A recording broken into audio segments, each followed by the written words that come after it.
but this is Oh, so cool. I haven't used it. I've just seen a lot of YouTubers I follow use it, so I recognized it from that. Okay, okay, but this is really great. Like, I this is not like that I don't like water. I like it, but I just don't drink water enough. And with this thing, I am able to drink what I need every day. So I'm like, this is cool. That's great. Yeah. Anyway, hey, how are you? How was your homework? How was the blogging? Hello. Hello. Very time consuming. Yes, it is.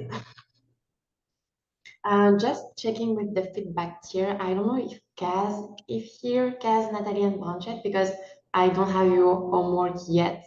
So just so I know if I need to download them later or not.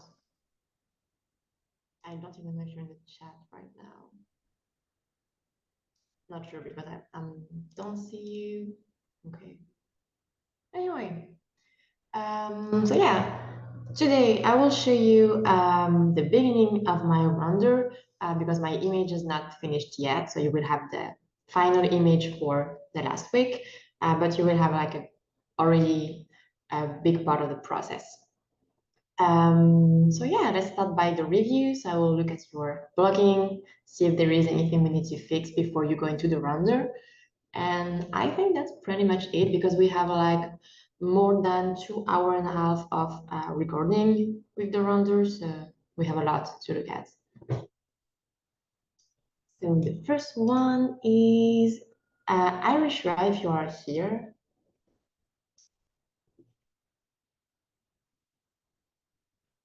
Or maybe I'm too fast.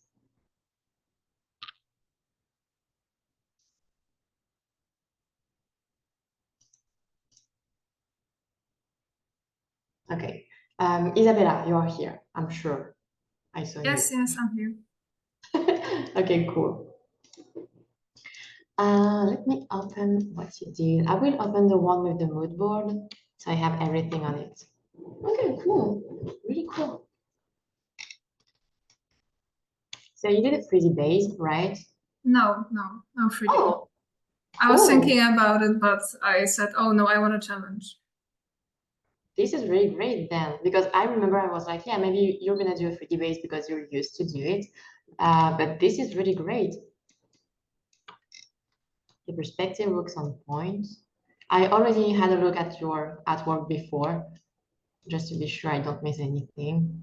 Yeah, I really like what you did here. Yes, I made my own brush, so I'm happy about it. Yeah, this is the way to go. Really cool. Really like this. And yes, you want to do like a garlic bread Yes, because here. I'm a bit sick and I eat garlic all day, every day. So I felt, okay, let's just paint it. That's cool. Okay, great. Here's some brick textures. Okay. Yeah, you did it really well. Mm. And this reference is for like maybe a pattern you want to put here. Yes, yes, I'm thinking to make this kind of this wooden like blocks, maybe with slightly better shape, because Mhm. the kind of this it's kind of long version with like this wooden circular objects that Mhm. are repetitive are designed, but these are just squares, like Mhm. rectangles, so I can still modify them a little bit to fit the rest. Okay, cool. Yeah, this is great. So in the background, we'll go for something like, yeah, okay, same bricks and rocks pattern in the background. And this is gonna be like for the overgrowth, I Yes, guess. yes, the foliage, the trees. Okay, cool. Yeah, looks great. Yeah, you will just need to work on the shape here, but that's pretty much it. I like it. The bike was it's terrible to paint. I This is thought the great. car will be bad, but the bike was way worse. No. Okay, and here you want to put like some like generator and electric stuff? Yes, yes. I want some details there, but not too visible, to just show that there is a texture on the wall and that something been happening here. Yeah. Cool. Pavements, okay. Do you want to add like this kind of circular effect to it? I'm thinking about it, but I'm not sure if I will be able to do it. But Okay. I'm not sure if I want to go into this type of detail. I don't know if it Yeah. will have a change here.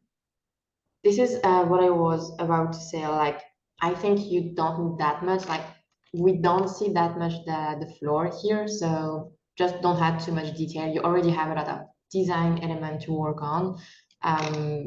So yeah, and a lot of detail happening here. So don't go too crazy with the ground. So yeah, with an elevation and peeling paint. Okay. Yes, I would like to have this effect of like peeling paint of that is painted on wooden elements that is very old and it's just flaking off, and it can have interesting effect. Yeah, okay. The garlic plant, okay. And this is a direction you want to go for. Yes, yes, I chose it. I want to go for like very more graphic shapes, graphic way of painting, to not go too much into like soft shapes. Maybe in the background more, and to kind of test myself, because like the second image with this like green, the witch written, I really would like to be inspired from this to make foliage, because there's not that much details here, but the silhouette makes it pretty clear what it is. Yeah. It's great. Definitely. Okay. Yeah, these are great reference. We'll probably need a bit more references for the art direction, so you can be sure to do all the material you need. But yeah, that's pretty much it. But yeah, your work is truly amazing. I think I don't have much to say. The blocking is really great. You have everything you need. You already have like a good lighting pass on it, so I already know the lighting you're going for. So yeah, this is really great. Yeah, I just can't wait to see the final render of this one. Would be cool. I'm scared about the color part, but it'll be fine. No, don't be. You can go for red and blue if you like it. I'm fine. But yeah, you truly did amazing. I really don't have a lot to do. Like today I will check basically the perspective, the design, stuff like this, and you have everything. So yeah, you did a great job. Okay, thank you very much. Of course.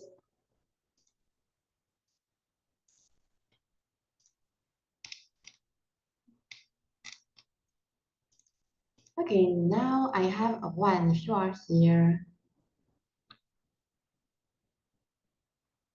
Yeah. Oh. Yeah. Hello. Okay, let me open what you did.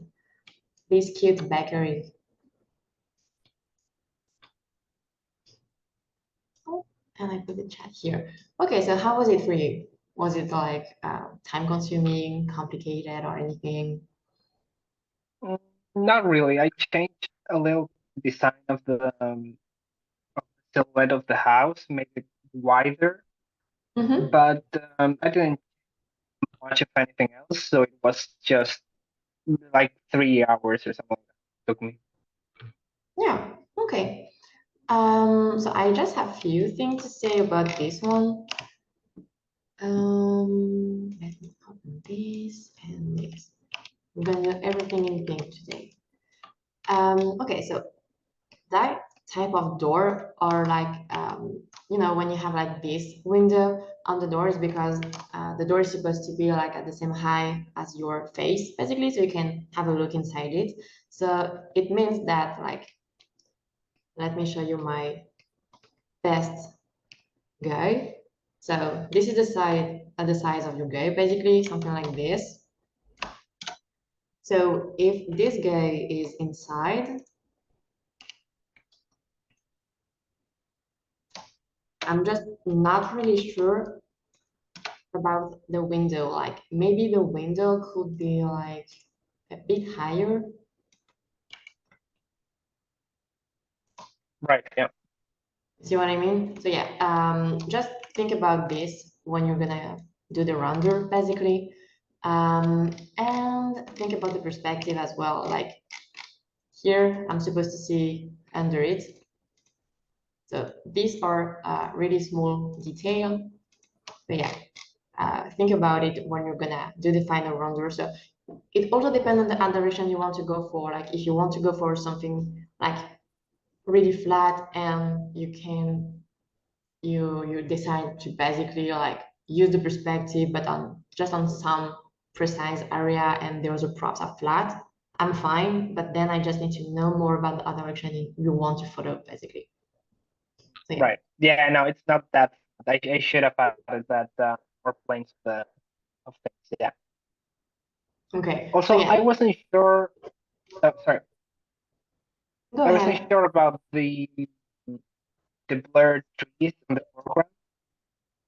About I did not hear you, like it was lagging. I don't know if Oh, it's on sorry. my side or Sorry, I think my internet might be a little bit messed up. Sorry, but the blurred trees on the foreground, the black shapes, big black shapes on the foreground. Mhm. I Like the don't know if big black like here. no, the ones that are blurred like in the more in the foreground even like Oh, sorry. those Yes. three big shapes. I just need to understand what it is, basically. I'm fine with this because it will help to frame your composition. So it's okay, but I just need to understand what it is. Like right now, I'm like, I don't know if this is a tree because all of your tree are looking like this. So I guess I'm not supposed to see the trunk here. So it's not a tree, but it's not a street lamp as well because it's maybe weird to have a street lamp here and here and here. So again, I'm fine with this shape, but make sure we understand what it is, even if it's blurred and in the foreground. Right. Yeah. Okay. And what was the specialty? It was like a baguette or something? Originally it was called bear buns. So yeah, Yeah. basically bread, but I could have made it like bear shaped or something, but I don't know. At least here, like I'm okay for this. This is cute. I like what you have here as well. This is really cute. But yeah, just to avoid like any confusion, would be great to have this as a repetitive logo of the bakery, basically. Yeah, that makes sense. What about a closer version of that bush, since we can see the full version of it by the door? Yes, definitely.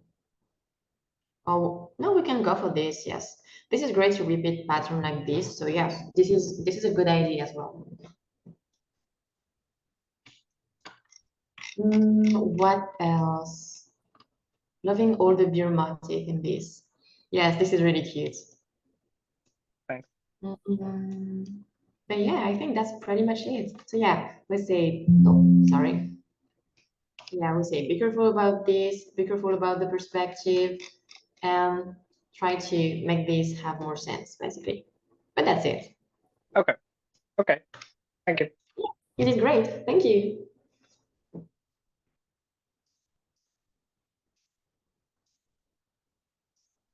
I don't know if Irish Rai is here now or not.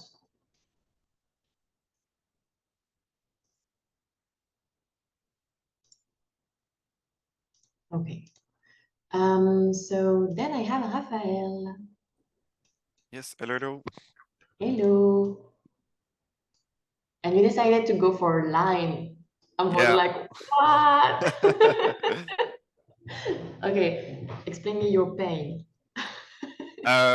Yeah, it was difficult, I think, to fix the photo bash. And yes, a lot of pain on the windows on the building too. I think it's too repetitive. Maybe I think change that later. And yeah, I think I not finish this one because I moved to Paris and take me still a lot of time. But yeah, You already have like everything ready, to be honest. You don't need that much. Like I think you went a bit too crazy with the window. When you're doing a blocking like this, like better to use like some really quick custom shape to fake the window. Like, you can just create yours really quick with the spacing, like all the stuff I already showed you and that but yeah, you just create your window like this really quick, because if you need to do everything line by line, even if you duplicate everything, it's really time consuming, and it will not end up with a grid render, because this is just like a repetitive line work. So yeah, you can just lose your mind and time by doing this, but you did great anyway. Like the perspective is really great. Again, I already had a look at it before, so the perspective is amazing. I understand everything what's going on. Like I really like what I'm seeing here. So with the lighting, you will be able to enhance everything. You already have all the design. So yeah. Okay, cool. And I have my line and my perspective everywhere. So yeah, this is great. Just one thing, here you're gonna put like cars or something. I'm not sure about what it is yet. Yeah, Yeah. car. Okay, cool. Yeah, for this, you'll be able to create like maybe 3 different cars, and then you just duplicate everything. Okay. Yeah. This is for later, but yeah, since you have like a really huge image to do, I mean, feels huge, but not that much. Like when you're gonna go into the render, please start here, because probably, I mean, you're not, maybe not like me, but I know that when I have like big images like this, I tend to end up overwhelmed because I have too much thing to do. So start by your focus, put all your energy inside your focus, and then do the other area around, because you don't need to go like too crazy in detail here. This is too much in the background. We just need to understand what it is, but that's it. I remember that our direction was something like Arcan, right? Yes. Yeah. So yeah, you can really go for something like in the background, not with that much detail. So Okay. it's pretty Yes. okay. And create some custom shape for you, like to do the windows and the building in the background, just so you can save some time and Okay. take more time to do like some stuff that are really different in the foreground. Just so again, we look at it, we're like, oh, everything is different, but in the background, this is all the same, and we just don't look at it. Okay. Cool advice. Thank you. This is cool. And maybe you will be able to add like a logo for this bakery, Yeah. Yeah, I can do that. or like a little symbol or something. Um, I'm thinking because I don't have your photo bash perfectly in mind. But yeah, just so I can understand what they are selling, like the best seller of this bakery, basically. okay.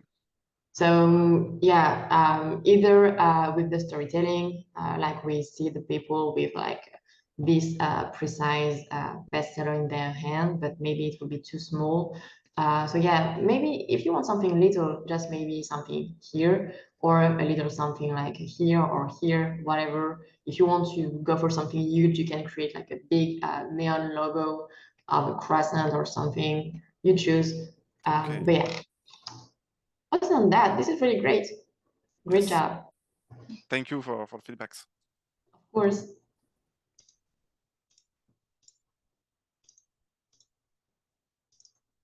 Okay, then I have Misa. Hello. Hello.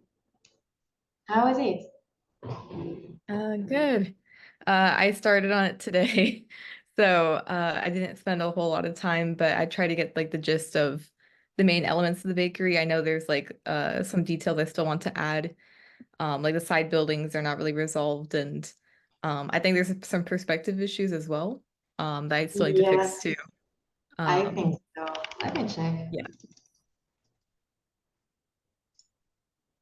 Mm, I'll just do something accordingly to like what you have in the foreground, just to check.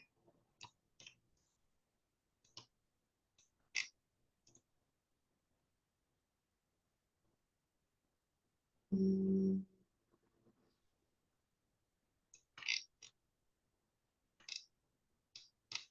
yeah, I try to see which thing I can follow. But yeah, if I follow this,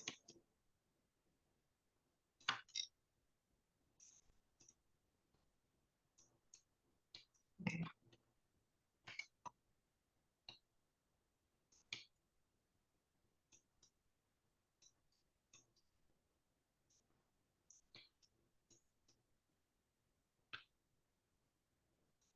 Yeah, this is the thing. Like I try to follow this at first. Oops. I try to follow this.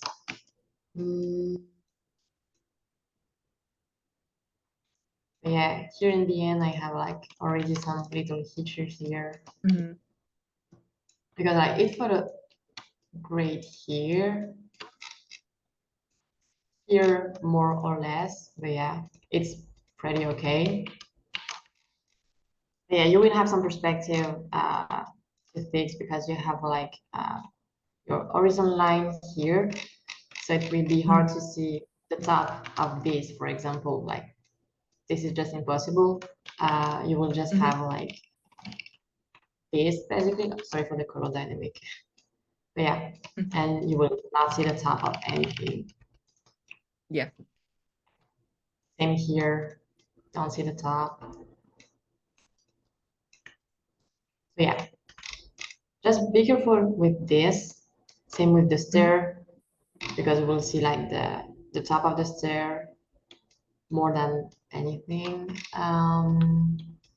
But yeah, same when you're gonna do like the inside, if you want to go like and create a bit of like thickness for it. This thing looks pretty okay. But yeah, definitely be careful with the perspective and try to fix everything before you start to do the render. Yeah. Because I used to kind of do the render without checking too much my perspective. And in the end, when you see all the thing you have to fix, when the render is done, you're like, oh no, I don't want to do this again. So yeah, be careful. If you really want to be able to show like kind of the top of this because you want to put a lot of things on top of the cake, it's fine, but then just change your perspective and adapt. It's really up to you. Since you have something pretty flat, you can easily change the perspective. It's not a big deal, and it's still time to do it. So yeah. Yeah. Yeah, same. This thing is supposed to be like a decoration in front of us or in the perspective. The statues or This thing, sorry. the bars? Yeah. Yeah, they're I was thinking they're like supporting structures, but they're not. I just put it more as like a placeholder. So yeah, they're not quite following perspective, but I guess they Okay. would need to follow perspective lines. Yeah. Yeah. Okay. But yeah, I think you know everything. Yeah, fix your perspective. You already have like some grid pattern. We need more design elements as well. But I remember you got a lot of design element in the photo bash already. So yeah.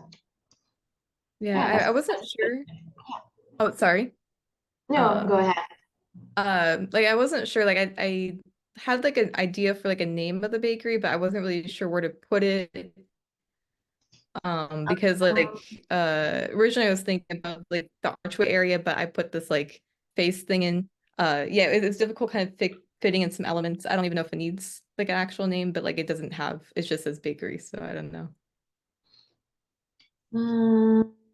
Like, let me maybe reopen the photo batch you did for week 5. Yeah, because the photo batch was like, yeah, just a bit different. Yeah. Where it is. I'm on Discord.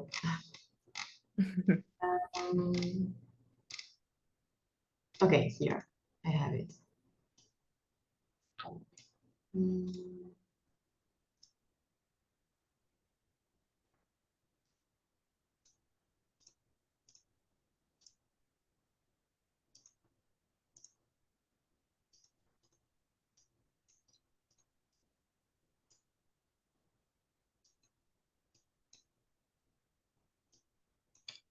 Yeah, and we go for something like this.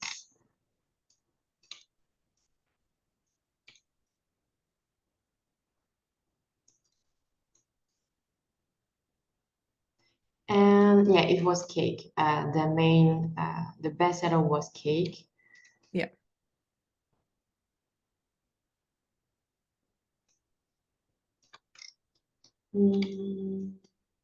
Sorry, I'm thinking at the same time.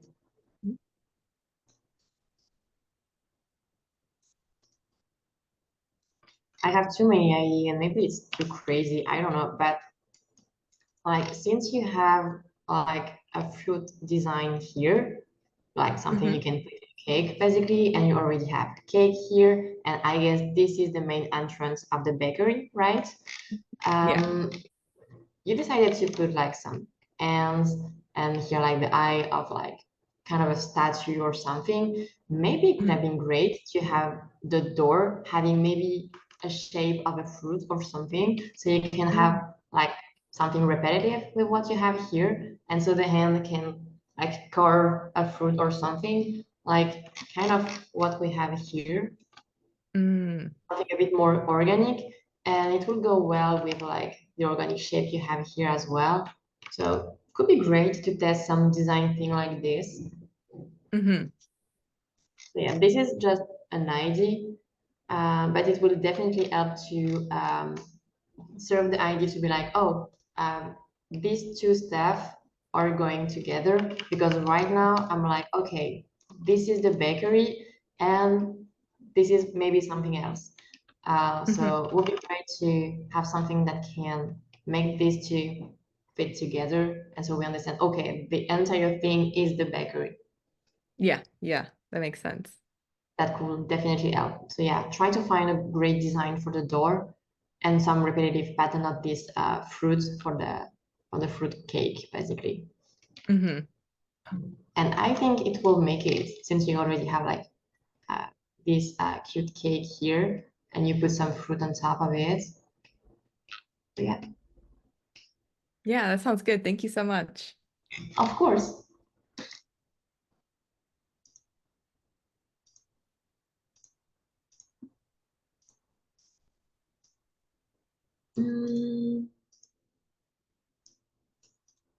Okay, then I have Leon, if you are here. Yes, hello. Hello. How was it? You are able to refine the design. Yeah, I tried, but yeah, I totally changed all the stuff. It took me a lot of time. Didn't finish yet. Of course. I have some difficulties to find how can I say, a kind of unity between each shape language, like the circle one and the squared one. This is pretty great. Like maybe you had out time, but I think you did pretty great. Yeah, since this is something like futuristic as well, these are shapes you can do pretty much everywhere, Yeah. like this kind of squared round. Yeah. Yeah.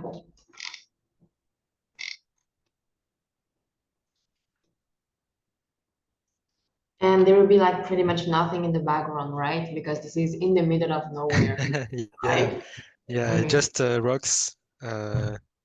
That's it, and and we can see like two planets on the background far back. Yeah. To add more context, I would say. Okay. I don't know if it's work or not. Maybe if it feel too empty,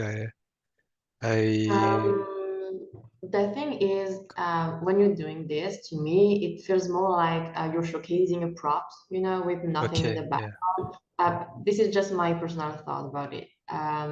But I was like, maybe, since there is at least one guy who comes here to have his, I don't know the name of this thing, but yeah, would have been great to maybe understand that even if it's far away, there are maybe a few people living here. Yeah. So maybe like some houses or building in the foreground, even if it's like really far, with Okay. not that much detail, but just for more storytelling. And so we don't think that this car is just the car of the owner of the bakery, and this guy just alone here, making his baguette every day just for himself, you know? Yes. I mean, could be great. You can do this as well. But yeah, adding more context, more maybe houses on the background, just some silhouettes. Yeah. Yeah, they can live inside the rocks of your planet. I don't mind. Like, you can do this. It's okay as well. But yeah, you can go crazy with this, but just make us understand that, okay, this is a planet with not that much people, but at least enough people for a bakery. Yeah. But yeah, other than that, the shape are pretty great to me. Like, just, yeah, be careful in the end to not Yeah, have I didn't have time uh, to clean it this, this one. yeah, that kind of stuff. But yeah, also make sure you have enough space for the entire thing inside. I'm not sure here with the perspective. It's yeah.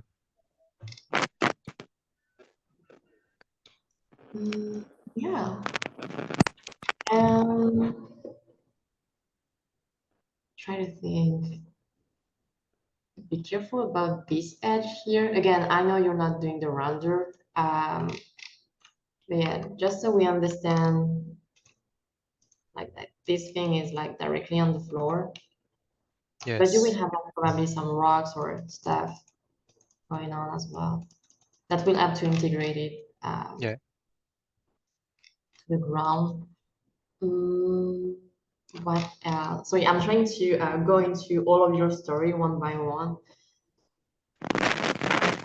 Do you think it could be useful to have like I don't know, maybe a generator or something, just so we can understand where they can get like what they need to have like an oven and the electricity and Okay. stuff like this. Yeah, Um, maybe it can be a good idea. just Yeah. for, yeah, more storytelling. It will also break some of your shape. Like, you know, maybe here there is like a big generator, and Oh so you have yes. like some pipe inside here, and then here you have like since maybe the oven are here, you can have like some stuff here going on, and then you can have like some smoke. So we understand that they're cooking some stuff. I don't know, these are just some random idea. But yeah, Yeah. really think that okay, you are the owner of this bakery. What do you need to make it work, basically, Okay. even if it's on another planet? But yeah, Yeah. Thank you. of course.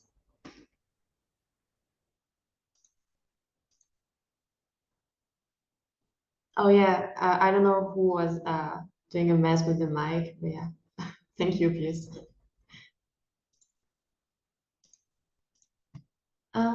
Okay, then I have Jacob. Let me open what you did. Hello. Hello. So yeah, it was time consuming for you, right? Yeah, I think maybe because I have too many patterns and like other little details in there. Yeah, you know, the patterns like this can be added with the rounder. The blocking is really here to help you like get all the, I would say like the boring stuff, like the perspective, the big shapes. But then if you don't want to put the pattern directly into the blocking, it's really fine. One first thing, be careful of the perspective of your car. I think you know it. It was a placeholder. But Oh we're yeah. supposed to see like the front of the car. hmm But this is the reason why it feels a bit off. But yeah, we have this. And did you duplicate like the tablet you had in the front to put them in the background? Yeah. Oh, I see the one in the back. It's like kind of in front, but yeah, I duplicated them, but I used the transform trick to scale it. Yeah, even if you do this, just think about like that stuff. We're supposed to Oh, have okay. something a bit more flat in the perspective. hmm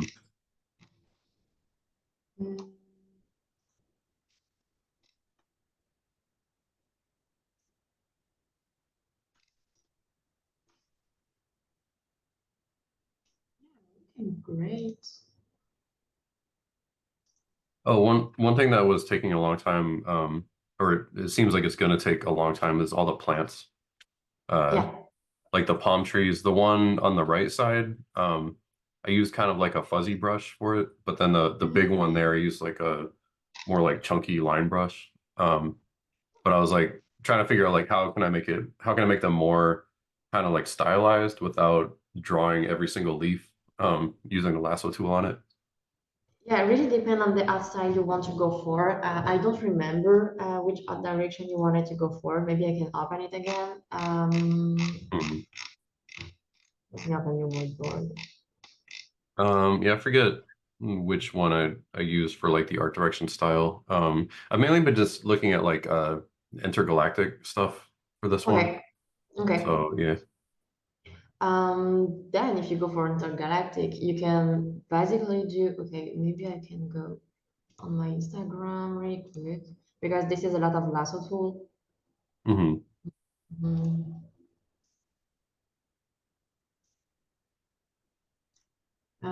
What's his name? Got it. Oh, maybe Ellen is doing a lot of palm tree. Let me check. Oh yes, that's some great one here.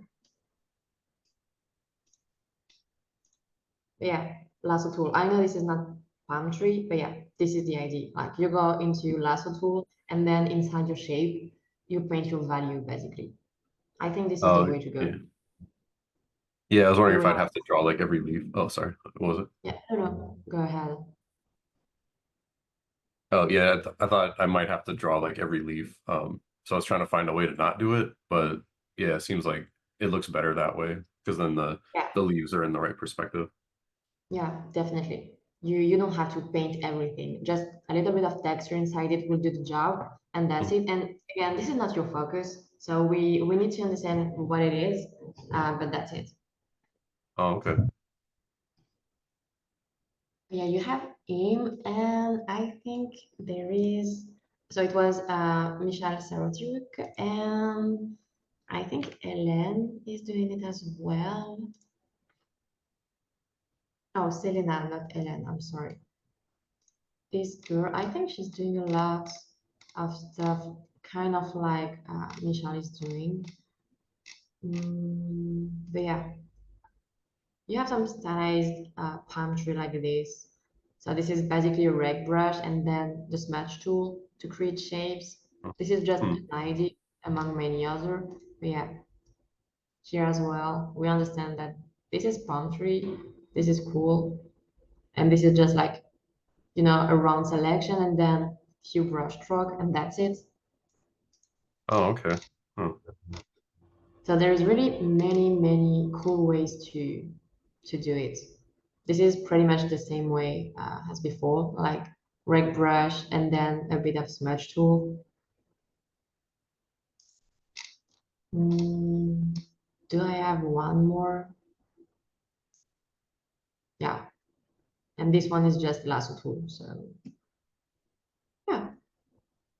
So if you want, you What have about a name here for reference. what do you think about the one in the bottom left right there? Like, is that The maybe one, like draw with one lasso tool and then copy and paste it? yeah. Oh, the in front of the pink, I mean. Oh, this one, I'm sorry. Yeah, this one is great as well. This is lasso tool and probably like, you know, a wall, like I'm doing sometime, you know, to have like Oh, this. okay. Oh, probably again, I don't know because I'm not her.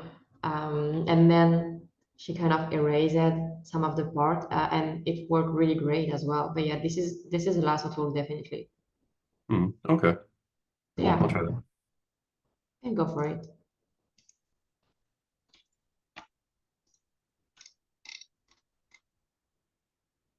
I was also wondering for this thing, like for a portfolio and stuff, like because like I feel like for a portfolio it should probably have like more than just one image. I was thinking maybe like after this one is done, trying to do like a front view or like doing kind of like a blocked out like turnaround or something, or like just a couple sides. But I wasn't really sure like which what things to focus on for that. Because like if mine's like on the beach, like it seems like it would be good to show the other side, like the front.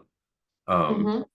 But I don't really know like if you have any recommendations of like what kind of angles to use or like how to approach doing that. Like I was thinking maybe have like three images of this place total, or Okay. something. Mm. The thing is, okay, first, when you're doing your portfolio, what do you want to be hired for? Mhm. If you have an answer for that, just tell me so I can help you for your question. Oh, okay. Oh, I thought it was just a rhetoric question. Yeah, I mean, I guess it would be more for background design, but I thought that like this project is more on the side of like background painting, and just like viz dev and stuff. So yeah, I guess I don't know for like viz dev like how to best approach that. For like background design, I feel like it'd be better to do more layouts of the same place. Maybe not full color, but yeah. But If for we viz go dev though, I for don't know. Oh, sorry, what was it? No, no. If we go more for this dev, then I will need to have a really strong lighting and color scenario, of course, because it will help you to really sell the place and understand like if this is a place we want and like to be or not. So color and light are going to be very important for this dev and also the storytelling behind. So it will be really in the next step. So I would say if you really want to go for more viz dev, try to have a really solid final piece, like a look of picture, and inside it, we need to have strong design. So everything needs to be there on purpose with a function. Put some people inside it so we can understand how the people look like in this city. Is it fancy or not? Does it contrast with the actual place or not? And again, strong lighting, strong color, strong storytelling. So again, we need all these for a great VizDev piece in the end, and a strong art direction. Like you choose an art direction, then you follow it from the start to finish, and you try to be consistent. So this is how you can make a great VizDev piece, at least to me. So it's basically showing all your fundamental and that you can do basically everything, because as a VizDev, you need to be able to do like, color key, like a style frame or background design, some layout if the team needs it, and some like final illustration for a look of picture. So if you really want to go into VizDev, really focus on one image and put everything into it. Then if you have some time, could be great maybe to have like another view of like the city, for example, so we understand where is located this bakery. So maybe like few building behind, etc.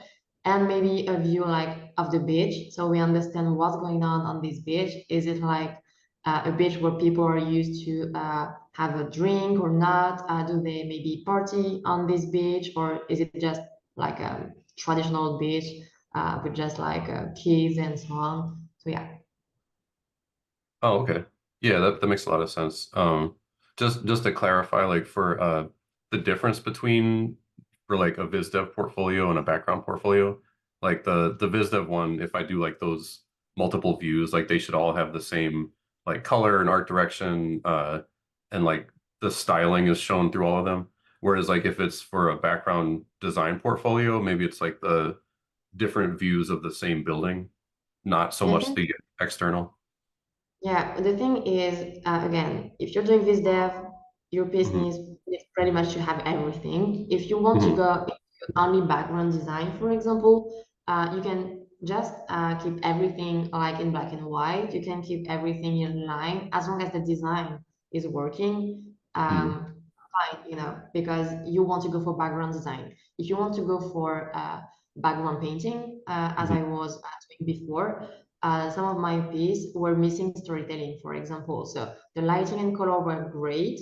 I was able to paint a lot of different location and different material. I was able to showcase that, okay, I can adapt to different art direction, but my final piece was missing some of the storytelling because I was basically painting shots so people can add the storytelling inside it with the characters and everything, basically.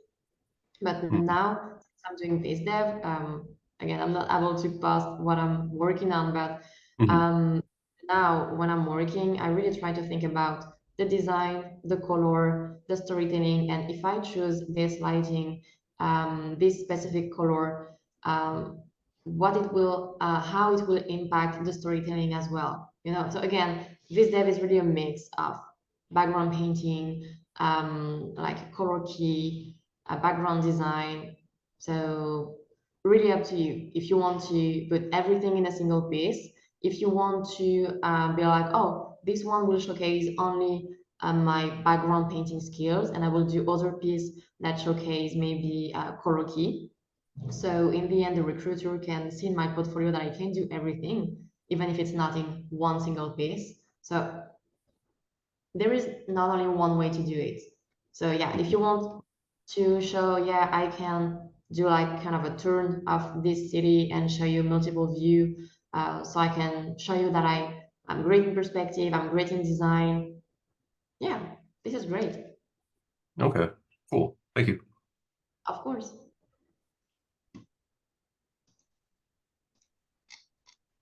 Yeah, it's gonna be great.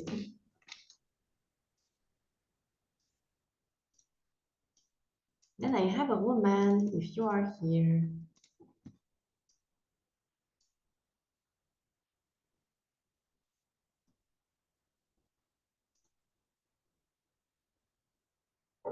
I don't hear you, maybe you're mute.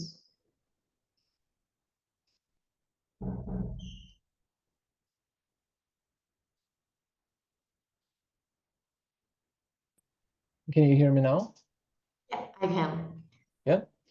Yeah, you can read it. Hi. Yeah. Again, I didn't finish it yet, even the blocking, because I didn't have much time on this week. I just have, I don't know, a few hours, and I was finishing exactly before 5. In last few minutes, I just add some sketchy thing on the top just to show like the whole idea, like muffin bakery or something. But yeah, I will think about it more. And immediately how I upload the picture, I didn't like the car on the foreground, so I think I will remove it. I don't like it. I mean, you can do it, but you just don't like it because there is no window yet. There is nothing, because with the window, you will be able to see through it. And it will be less of just a big gray block in front of everything. So Yeah, don't maybe judge I need too to fast. think. Okay. Try it. I'm sure you can add something Yeah. like be able to understand, like, again, the people driving in, is it fancy or not? Is it, I don't know, a Mercedes or a Clio? I don't know, but yeah. No, I could think be it will be something shady because the street will be more, I don't know, grungy with graffiti and everything, but I couldn't show it right now. It's more on the photo brush, so I like the idea, really. Can be really great. Yeah, something right here, a big logo for the bakery here. I think we will need more propping on the street as well. Like maybe, you know, some trash or something. Yeah, I agree. Maybe someone who left like his bike, like you Yeah, know. on the photo brush there was 2 bikes and the Yeah. cars, so I will edit. I just didn't have much time. Yeah, in the new thing is just the 3 on the foreground that I like. And yeah, be careful with this thing. We just feel that it ends here, but we don't have any pavement. So yeah, just be careful with this teenage. I just need to understand where it goes. Like put it here, so we really understand, like it's in the foreground. This is a detail, but just in case. and if your car is here, maybe the road here is like really huge. So this is a really huge road. So either you decide to put your car a bit more in the street, but yeah, up to you. Or maybe the car is parked on the side. But yeah, we'll be able to make everything easy to understand with the rendering. Oh, I like that you had it, that kind of stuff, and a lot of storytelling as well. Yeah, this is great. I just need more props, more storytelling, but that's it. I need I have just more time. More time, yeah, Yeah. this is the idea. Yeah, But yeah, I think you did great. thank you. Thank you. I saw a question by Natalie in the chat. Just let me read this. By the way, about adding this bakery project to the portfolio, sorry, would you recommend showing all the stage, mood board, organized, ref research, black and white blocking, block out, and then some whip and final image? Basically one small project, but a lot of preparing research went into it. Is it good to show all the steps? To me, yes, it's great. Again, I'm not a recruiter, but if I can see that you are organized, you are doing mood board, you are thinking about what you're doing, this is a good thing. So of course, don't put this in the in the cover image because mood board are not really interesting for everyone. Put this like at the very end, so people really interesting are gonna look at it. But yes, definitely, could be great to have at least your research, the layout, and the final.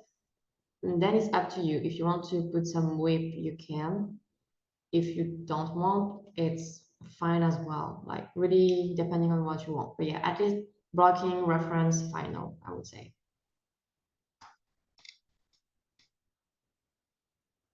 A homeless guy walking by, yes, why not?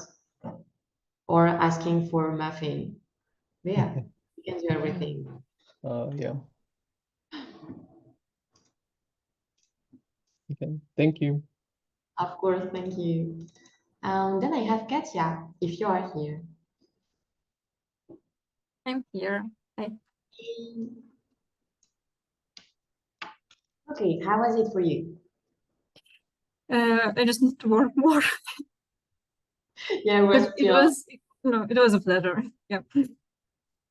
Okay. So my abandoned architecture self woke up a bit, and I was pondering probably too much about facades. And okay, it's a residential building because I have balconies on the second floor. That's why I need to make it wider and add another door and so on.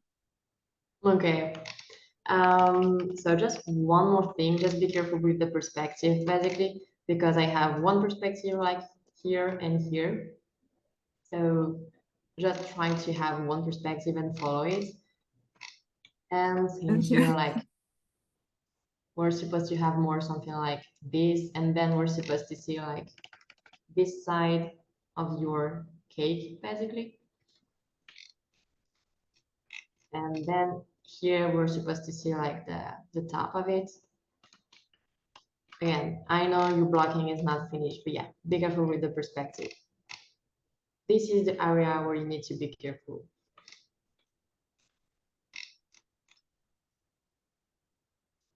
I see the ID here.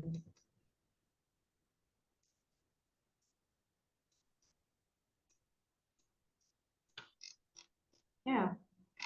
Other than the perspective, I'm okay. Okay, thank you.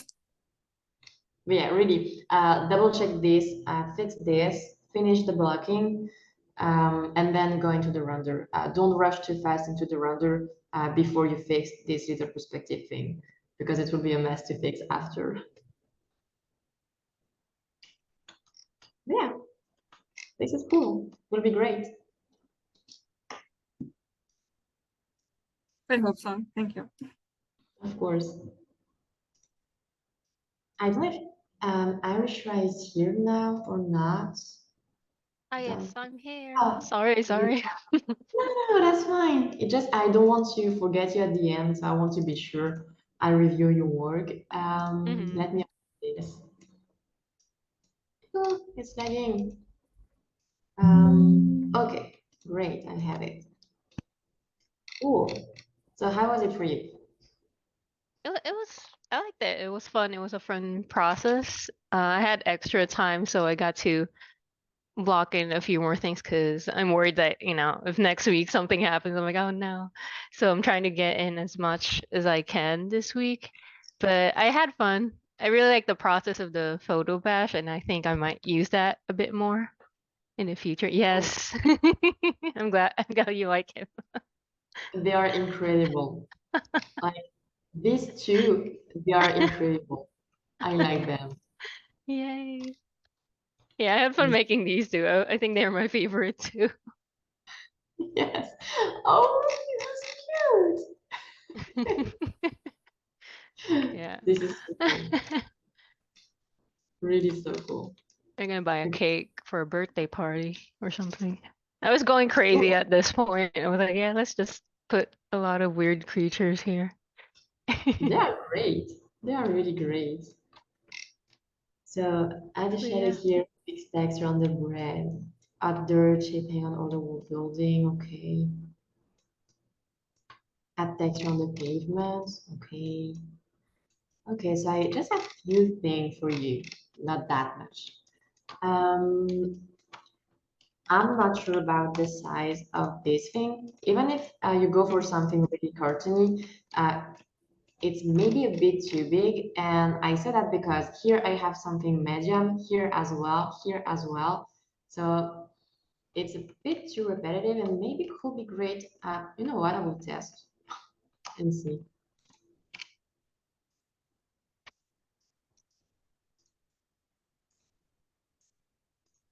I hope you have it on a separated layer so you don't edit me too much. Okay, cool. But yeah, maybe a smaller thing, at least like this, could be cool. Yeah, okay.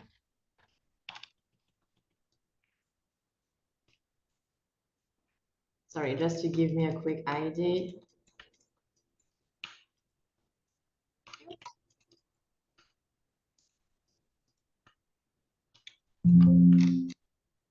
Yeah, could definitely be great. Just avoid the tangent I created here, of course. I got the point. And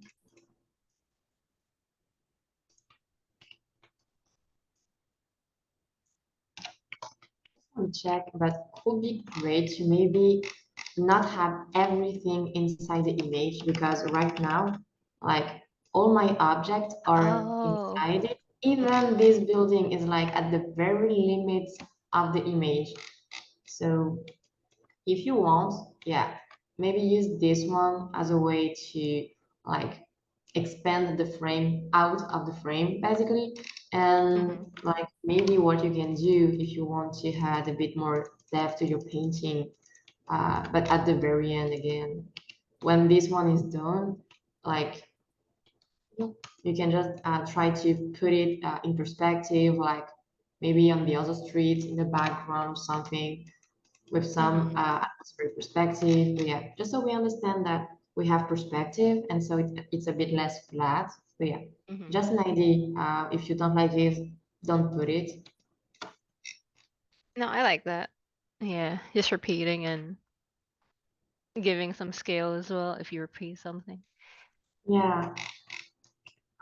And one last thing I saw, and this is really a small detail, but here your pillar is like next to the wall basically, and here it's not.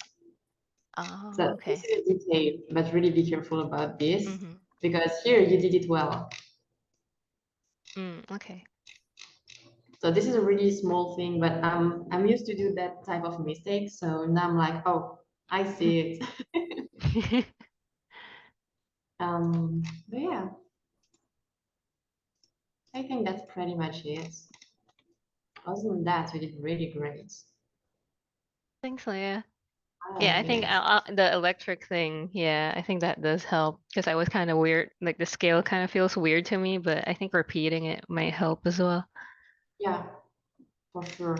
And one thing my husband said, but I was like, I understand, but I also understand your choice. It was like, yeah, but it's saying cookies, but they're saying bretzel in big. I don't understand, but I was like, but cookies is the name of the dog. Cookies the name of the dog. So yeah, That's true. That's true. Because people don't know Cookie's my dog.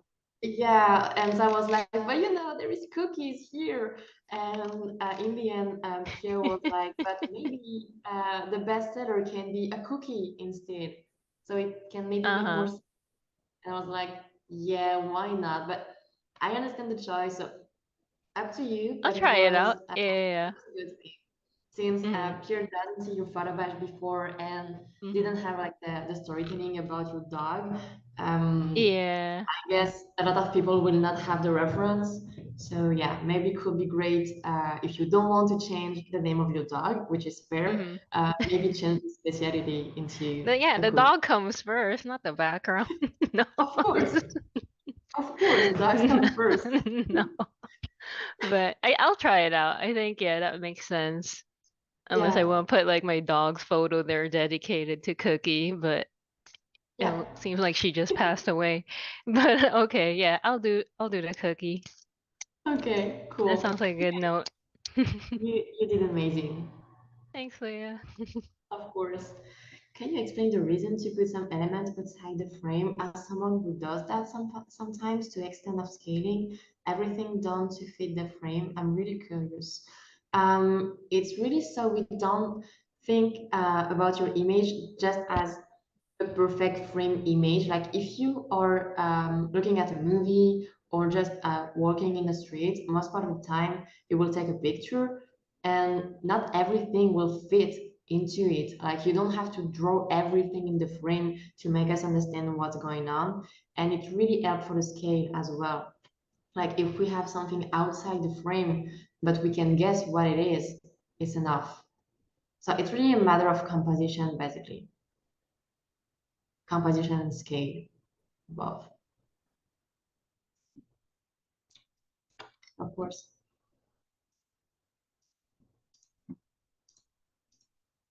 Okay, then I have Lucy. If you are here. Yes, hello. Hey, so you changed your mind, right? Because you were supposed to do Yeah. the other one. I need this one. Yeah. Um, The blocking really took me some time. Like this doesn't, I know this doesn't seem like much, but it took me, I don't know, like 2.5 hours.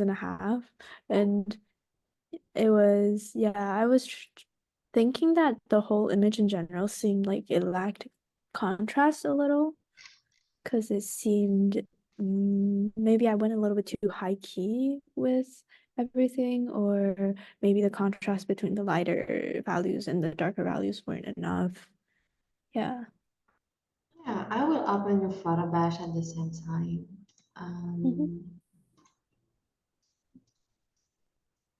I have it here. Yeah, for sure, I'm missing some of the contrast. But the thing is, I mean, contrast can be managed when you render your image, so this is okay. Right now, I just need to understand more again that this is a bakery. Where is the entrance? And how everything is set up. Like, for example, in your image right now, I'm like, I don't know really what is this thing or what are this thing. So I don't really know yet the material of this thing or how this is built. So really take the time to refine the blocking before going into the rendering.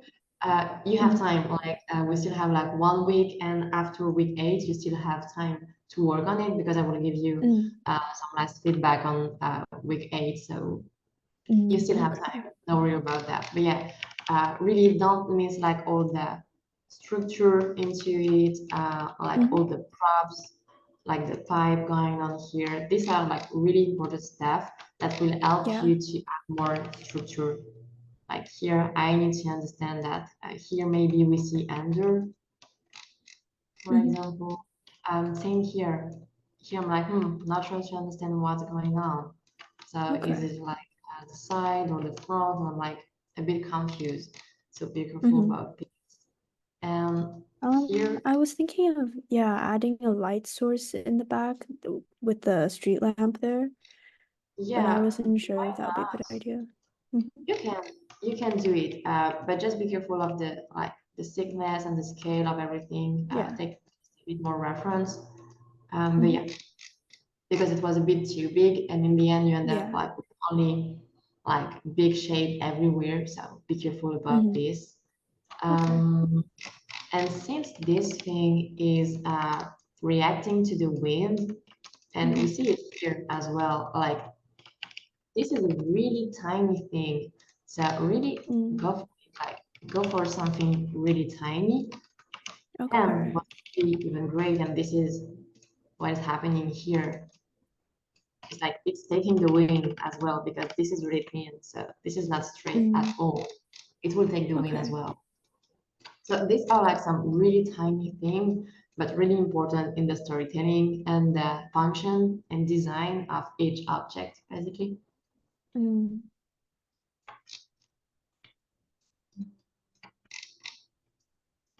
Okay, and here you wanted to have like a storefront or something. I wanted it to be like the kind of those hanging signs that you would see. Yeah. Okay. The fabric. Yeah. Okay. Okay, cool. I'm good for this. And here you plan to keep this, right? Like the little Yeah. lamp. I wanted to add the lanterns in. Yeah, it will be great. Maybe take some time to design your own. Could be cool. Mhm. So you don't Okay. stick too much to the photo batch, and this is a great way to incorporate design. Okay. But yeah, I was thinking I wanted it to be a taiyaki store, so maybe the lanterns could be like fish shaped. yes, could be awesome. Yeah, Okay. of course. So yeah, feel free. But yeah, any design element you can add so we can understand quickly what's going on, do it. Okay, yeah. Thank you. But yeah, just continue your blogging, finish it. For Mhm. those who don't have a finished blogging yet, Yeah. I'm always in the Discord, so you can put your web inside the channel, and so I can have a look at it and give you Mhm. like some last feedback before you start the rendering. I'm perfectly fine Okay. with this.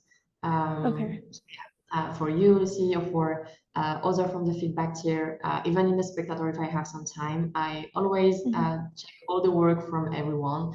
So yeah, feel free if you have any doubt before going into the render. We still have like kind of 2 weeks, I would say. So yeah. Okay, yeah. Thank you so much. I'll definitely send some stuff your way. Of course. And you know what? Since I have some missing homework, I will go into the spectator. I have some. Is next Saturday the last class? Yes, it is. Yes. So next Saturday, I will show you the very final render of my image. I will give you some last feedback on your work about the lighting, the color, etc. You will have the step-by-step clear down on his image as well. And we'll talk about like social media, portfolio, freelance tips and everything. So maybe it will be a bit more than 4 hours, but I will keep like the freelance stuff and portfolio stuff at the very end, just so like if some people are not interested, they can leave. But yeah, this is like mostly the end. Okay, so let me go into the spectator. Oh, Miguel, are you here by any chance? I saw your layout.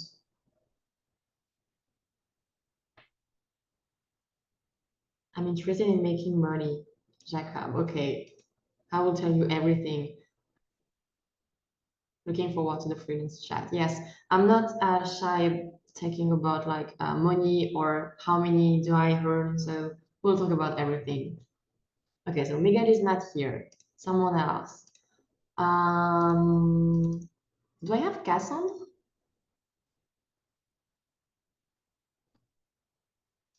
Or maybe you're just too shy. Casson, I see you. Don't hide. Yes.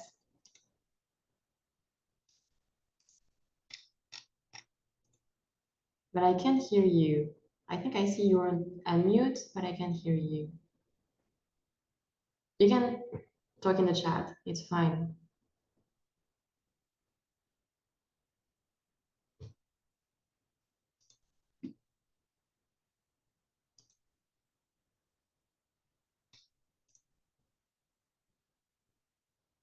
Okay. Send a message in the chat if you want to do it or not later, and I will try to pick someone else. Laurel, are you here or not? Yep, I am. Okay. Yeah, I just wanted to have a look at what you did. That's cool. Thanks. Yeah, and it's like your kind of like your grandma's bakery, like with Yeah. the specialty. Mhm.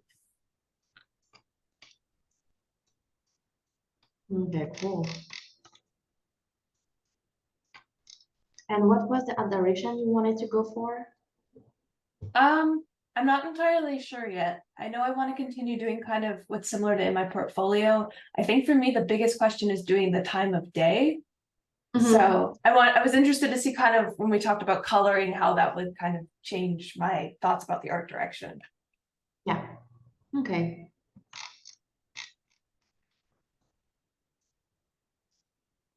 Okay, grid propping here. Weathership top, okay.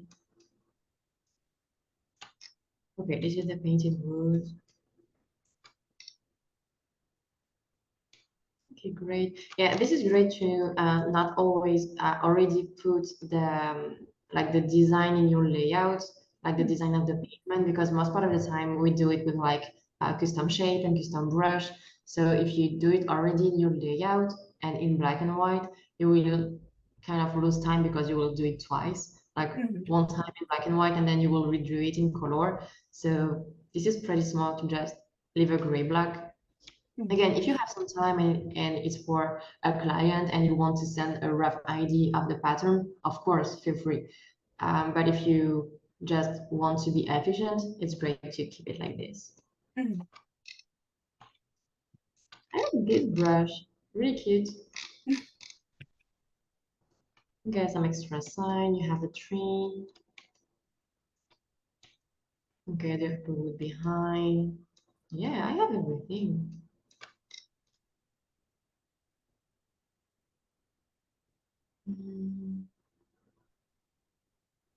Yeah, I'm thinking about the lighting as well. Yeah.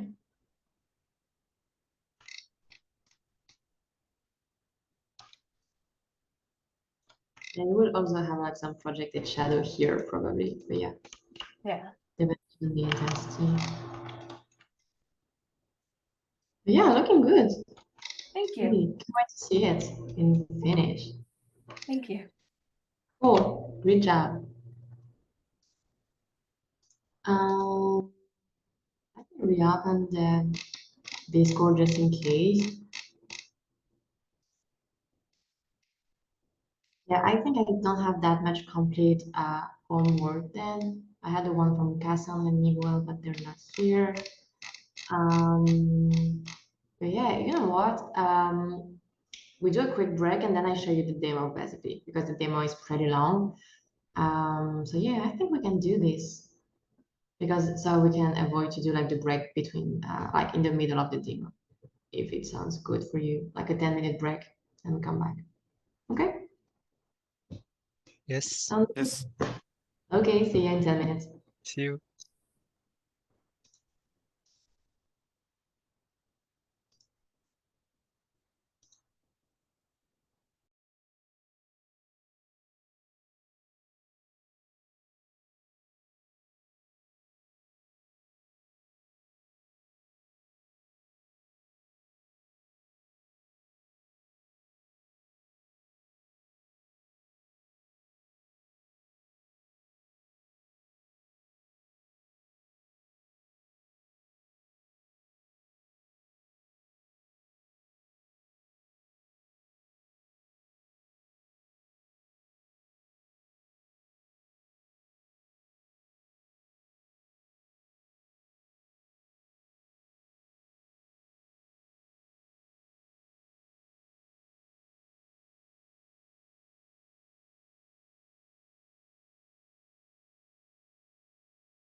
Yes, these are the best generation of Pokemon. I know.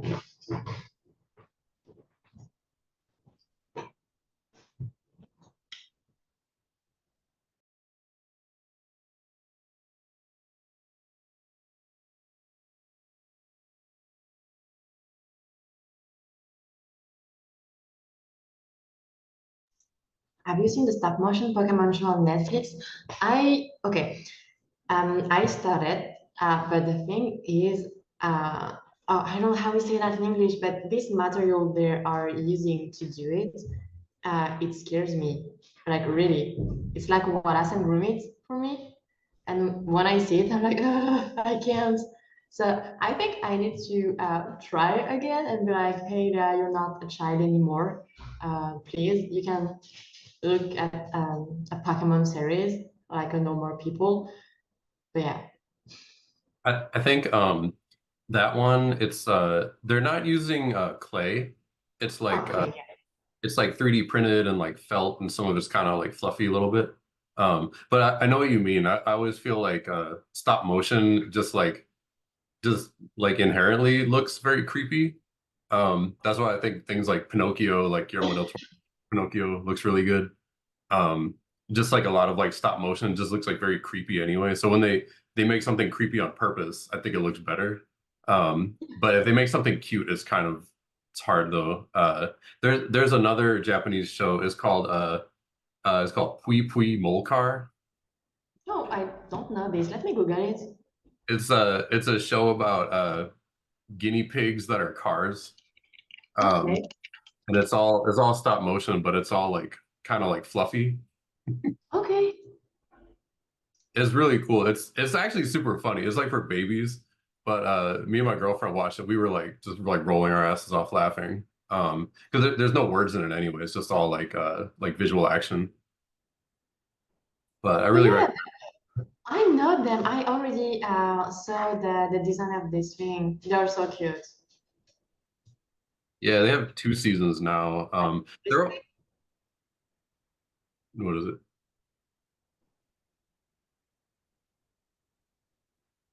Did you see it? Oh, Oh, no.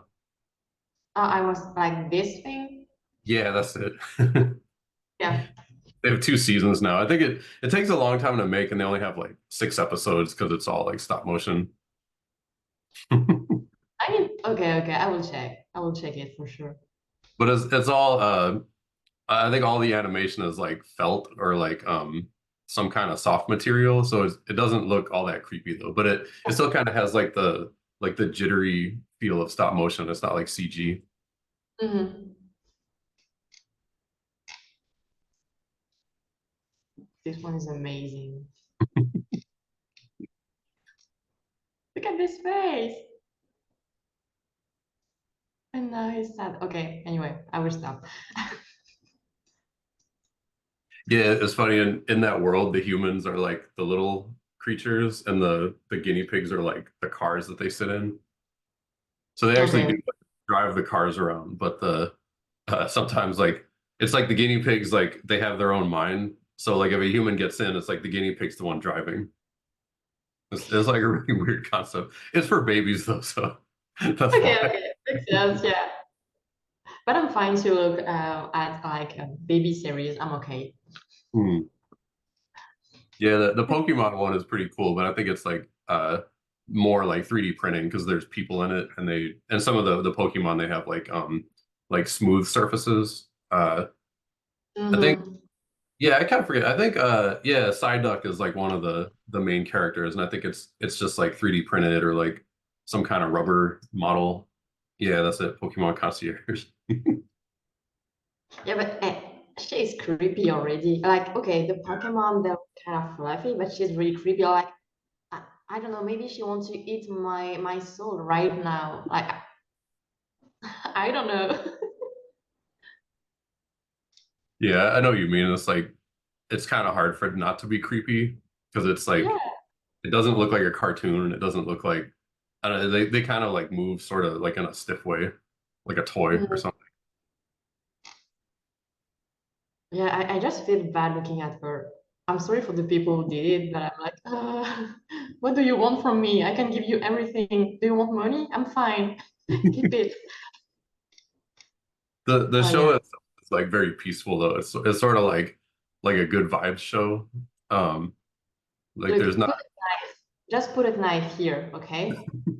And you have it. That's Okay. that's the Del Toro version. But yeah, I think I need to give it a chance. Just me, like I'm just too scared for nothing. I know what you mean though. I always get creeped out by Precious Moments dolls. I'll show you. Looks like Irish Bakery Visitor. Oh, yeah, you mean like the hamster before? Yeah. Okay, do I have everyone back? I mean, at least from the credits here? Yes, okay. This always creep me out. Oh God, this thing? Yes. Yes, it is. Okay.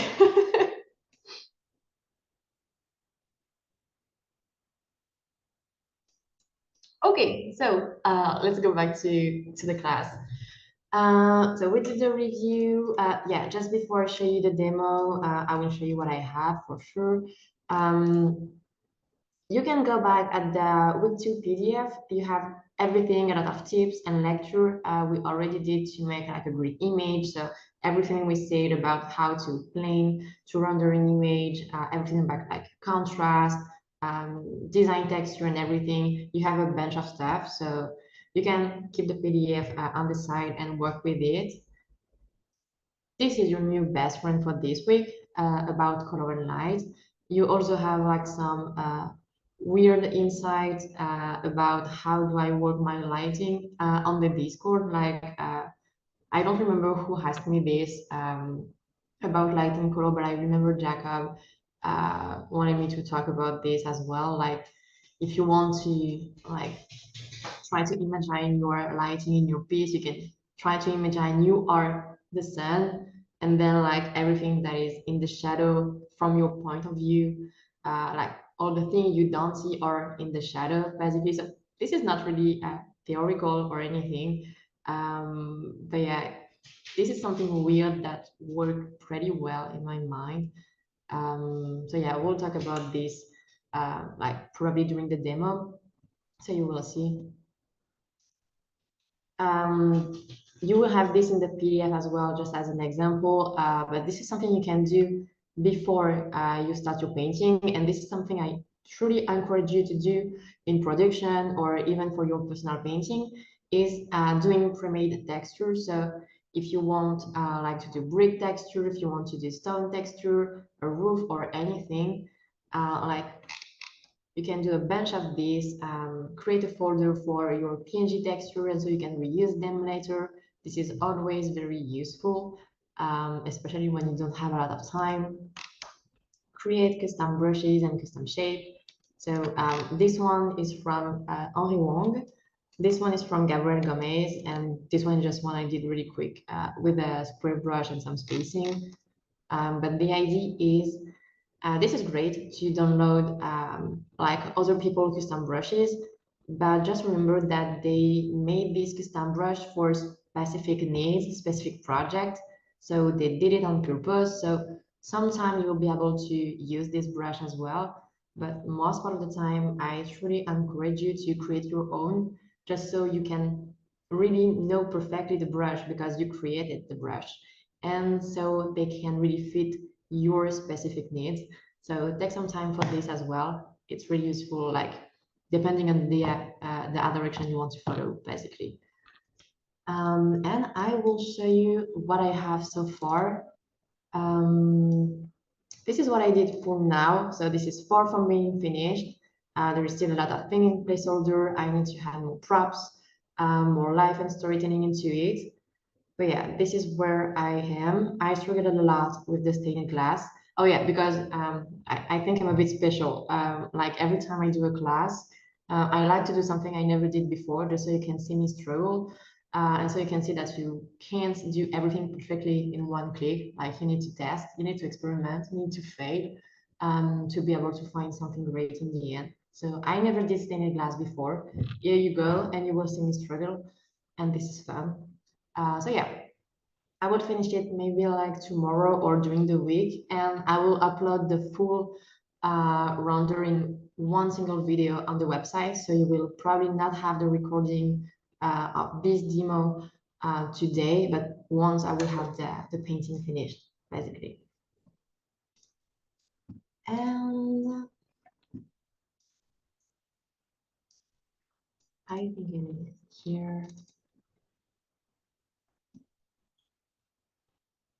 If you want to work, yes, here you go.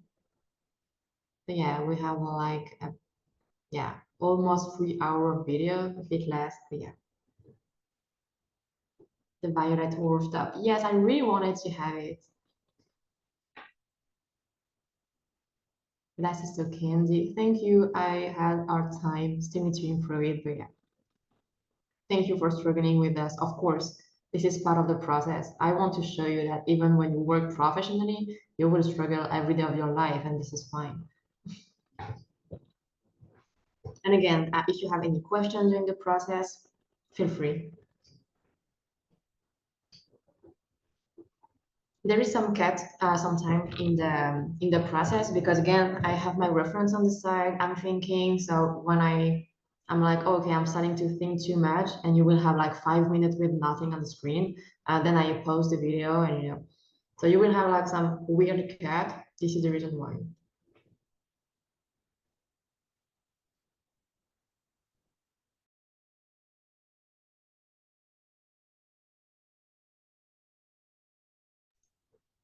It's insane to me how organized you are. I'm just used to it, I think.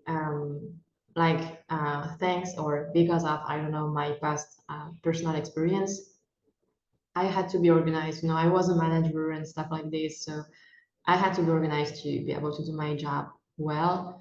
So now I'm just organized in my everyday life, I think. And I had to be organized as well because if I wasn't organized, my mom will like, hey, what are you doing? So yeah, personal life experience. But I think it's really helpful now in production. Even the folders with color and all that. Yeah, but it's more because I'm using a lot of layer, you know, since, you know, I don't trust myself enough and I do a lot of tests and experiments. So I create a lot of layer. And if I don't put everything in a group with color, then it's a mess. So I need at least this to be organized. I recognize a lot of Normandy architecture in the bakery. Yes, of course.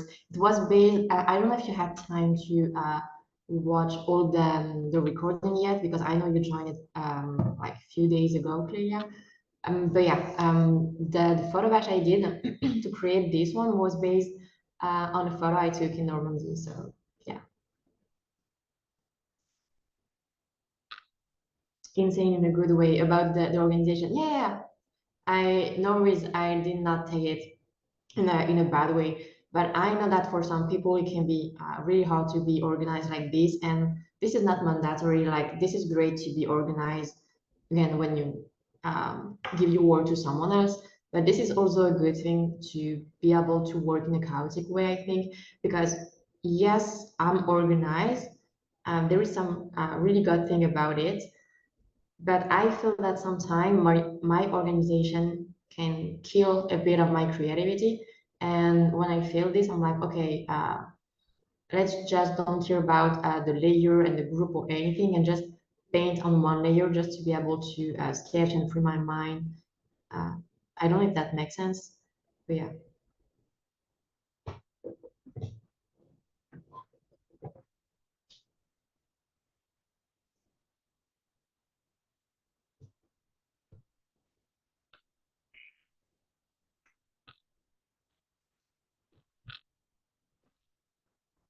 Are you thinking about time of day color here, or are you just trying to add local color first?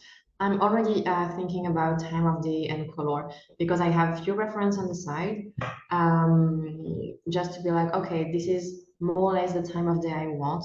So in my local color, I already need to have at least a hint about it, just to give me an idea. But of course, this local color will be improved with the lighting. But yeah, I already think about it, because if I go blindly into something and I don't know the lighting and color scenario I want, I will have to change everything again after. So yeah, better to have already an idea and a few strong reference on the side so you can understand what you're going on.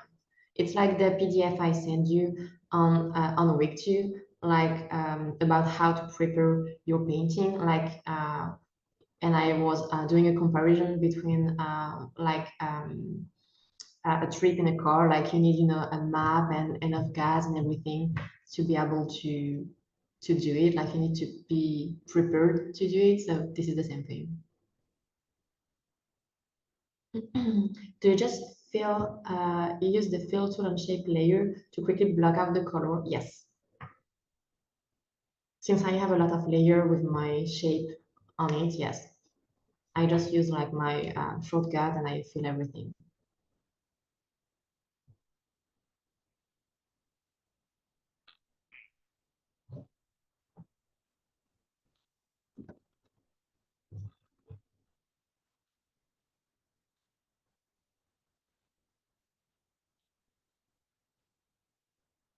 Oh, and you will probably see some weird movements. I don't, maybe not, because the video has some speed, because I broke a part of my bone here yesterday when I was painting, because I'm too clumsy and I broke it on my desk. So yeah, I'm a bit less efficient. Again, this is fun, but how do you handle the shadow? Are they always in another layer? Yes, much part of the time they are in another layer.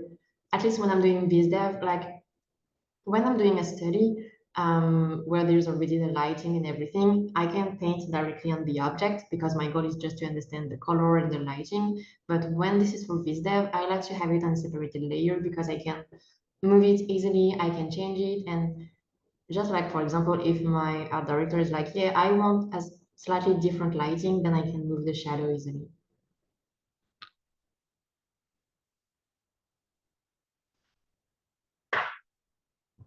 Of course.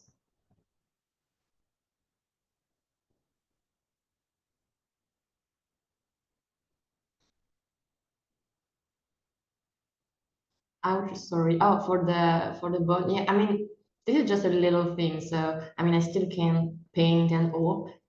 It just like it hurts a little bit, but that's fine.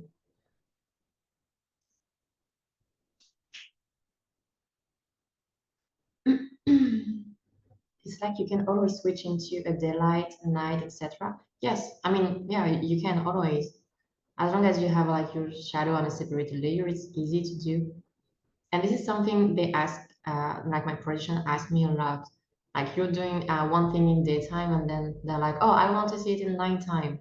But if you paint everything on one layer, then you have to repaint on top of everything. So it's a mess. So you need, again, you just need to adapt basically. Like if you're on a specific production and you know they will ask you for this, try to paint in a way that you can easily do the change. But if it's just for you and to study or for personal painting, you can paint directly on each object. It's fine as well.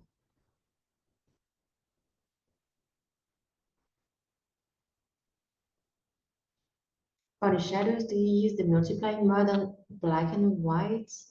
Not sure to understand. Like, you mean my color is black or white and I put it in black in multiply? But I use the multiply, yes.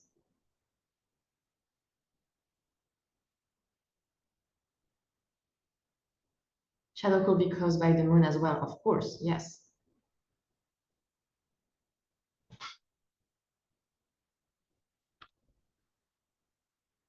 But again, depending on the night scenario you have, like, do you have like a Nollywood night with a strong lighting coming from the moon, or is it like more lighting coming from like the shop or the building or the street lamp? Like, there's so many different lighting scenarios.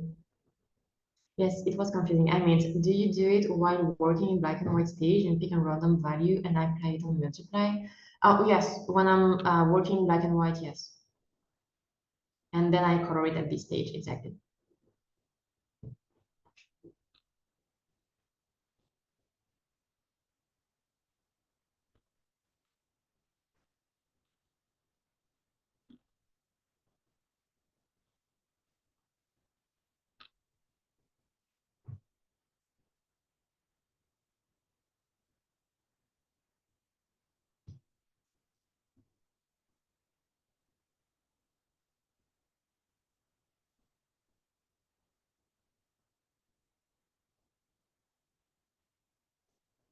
Just curious, when you have to paint one scene in different lighting scenario, let's say night and evening, how do you approach this? Just painting everything manually, or there's some trick? I know that some people like to use like some filter on top, and I think it can be pretty useful, but I'm not a big fan of using too much filter because I can't really control my final image basically. So I will do it manually the most part of the time. But again, since my layers are organized, and I can just like, for example, trick every group to make them fit another lighting instead of just putting one big filter on top of everything, for example. So I think I'm not the best one to answer the question about using, for example, filter on top of it. I know that some artists are really incredible at doing this. I'm not. So yeah, I just paint manually.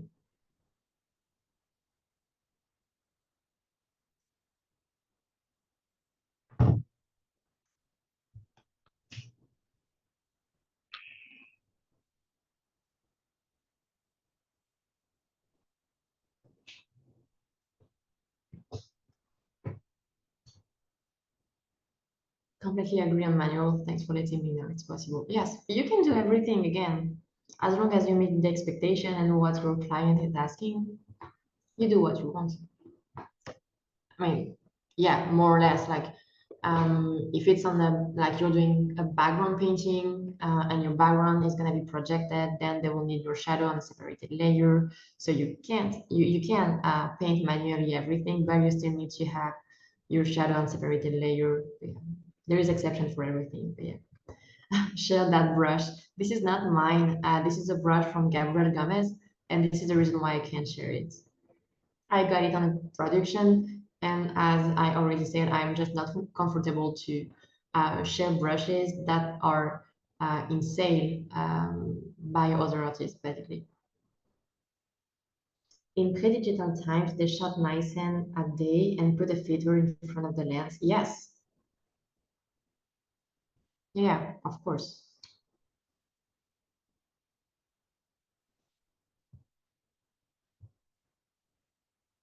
And we have one filter that kind of do more or less this effect. It's in the color lookup and you have like a night from day. And this one can kind of put everything like a night scene. Of course, you need to remove the filter from the light part. But yeah. What's his name? Gabriel Gomez. I will give you the name here. Of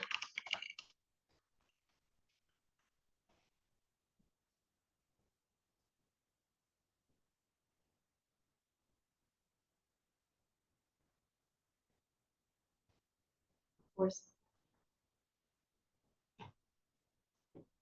So I got this specific brush in production.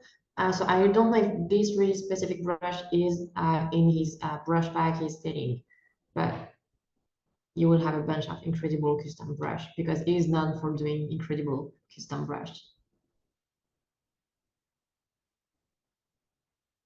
I think this is a kind of square with some color dynamic. Yes, it is. This is just a square with color dynamic and some spacing. You can easily create it. So yeah, I think I've missed that. Are you getting inspiration by a particular art style for this piece?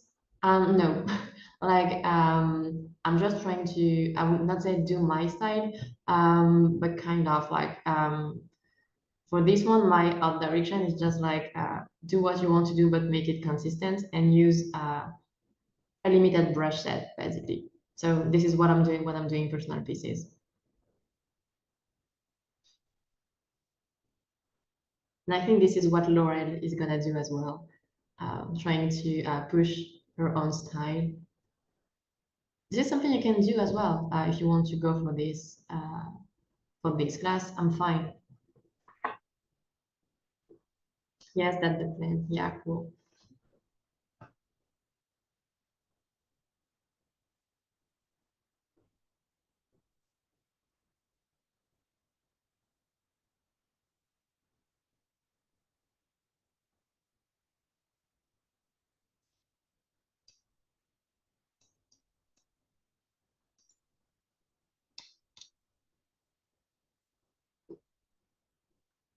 Jacob discovering Gabriel Gomez's work. Yes, he's incredible. A really, really great artist. Doing amazing like color key. Yeah.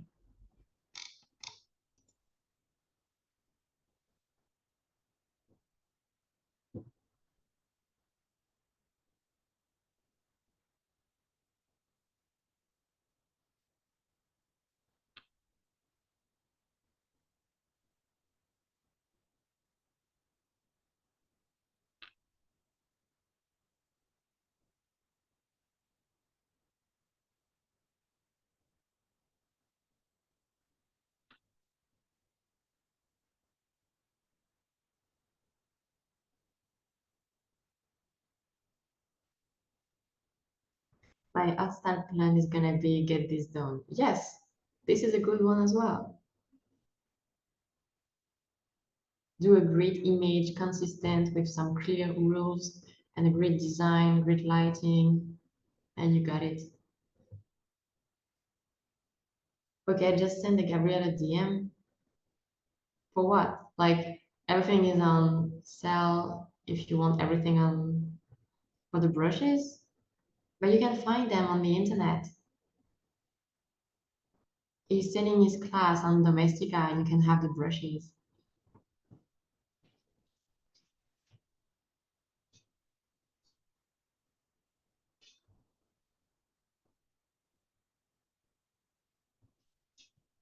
Better to check on the internet before sending a message to everyone. I mean, this is easy. You can find everything on the internet.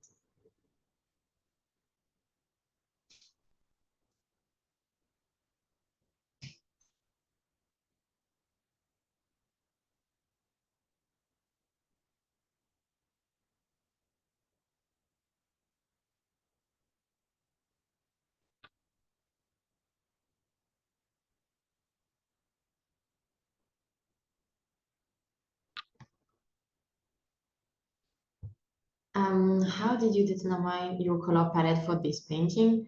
I got reference on the side.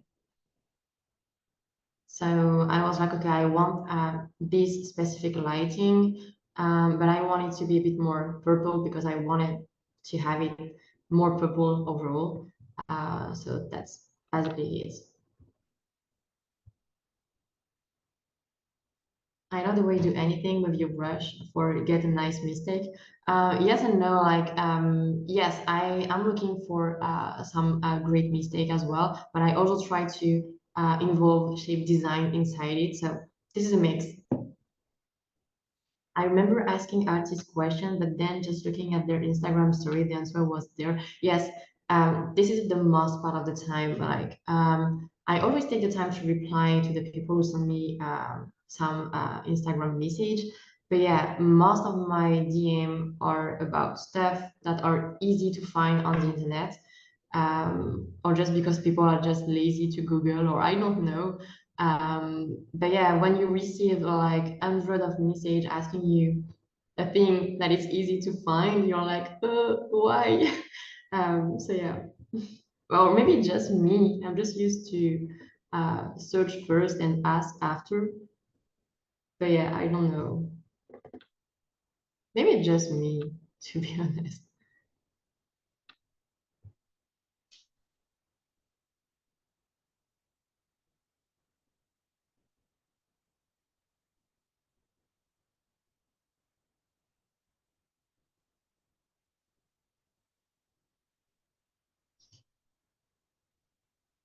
Shortcuts? Why? You don't need shortcuts for everything. This is how you learn, basically.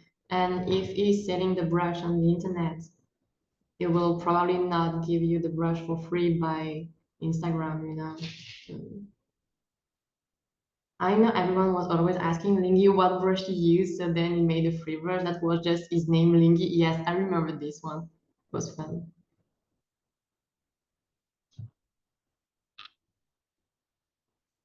But I'm guilty for this. Like I never asked the brush to use, but I actually downloaded this brush and I was like, oh, maybe this is a magic brush. And no, it was not. It was a trap. And I fell into it.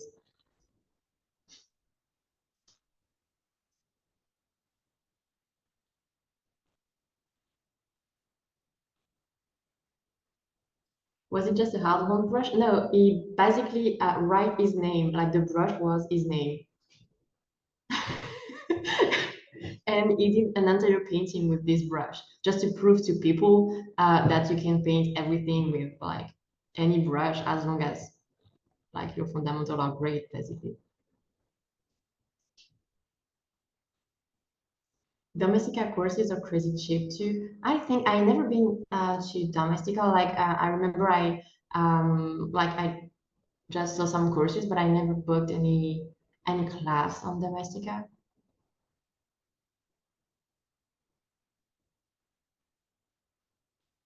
Well, I think I have someone's brush that has their name. It was they stamped their signature on their own work and ended up in their brush bag. Okay, yeah, makes sense. Pierre has the same, like when he signed his work, I remember he got a brush for this as well. I did it, I didn't think of painting with it, but you can.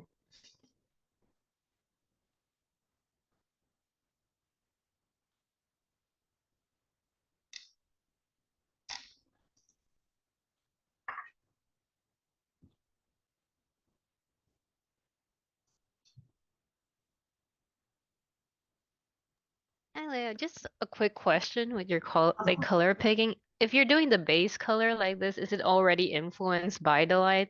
Because I know sometimes you like paint it with just like a really neutral one, so you could change it, or I guess I'm Yes, just like, mhm.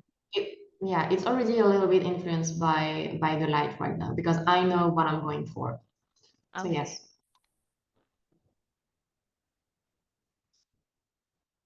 I remember someone did the same thing as Lingy, but he made brush out of chicken. Okay, why not? But truly, you can do everything with every brush, so.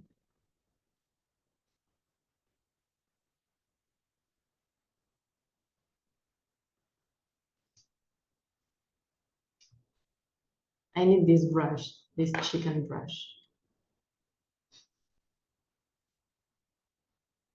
The sacred chicken brush.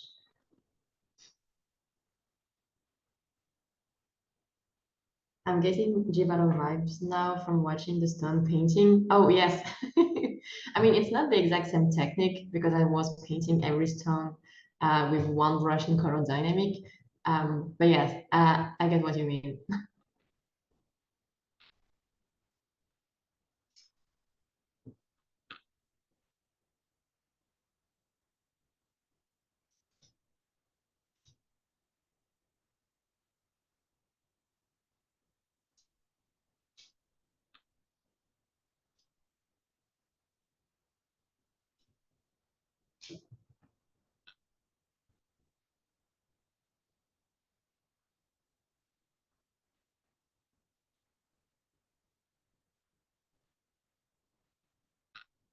I spent like 4 hours painting brick last weekend, so I did like the result of that brush. Yes, again, like this is just a rectangle with some spacing. This is pretty easy to do. And as I showed you before, like, you know, you can create like a brick pattern and then put it, you save it like in PNG. But yeah, you can easily create a lot of like brushes and pattern to help you, and so you don't have to paint like 4 hours to do bricks. But yeah, this is the way we learn. Like when I started, I was painting the bricks like almost one by one. And when you got like a job where you have to paint a lot of building and a lot of time the same material, then you're like, okay, I need to find a way to do it quicker because if I need to do everything one by one during 3 months, I will just die in front of my computer. So yeah, you find solution to be quicker. I'm alive. But yeah, but now you can be more alive because you have another way to do it. I did 4 minutes of tough brushing.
Are you okay, Natalie? They decided to replace the heater unit in your apartment and now it's so cold. Take a blanket or something. Do like me.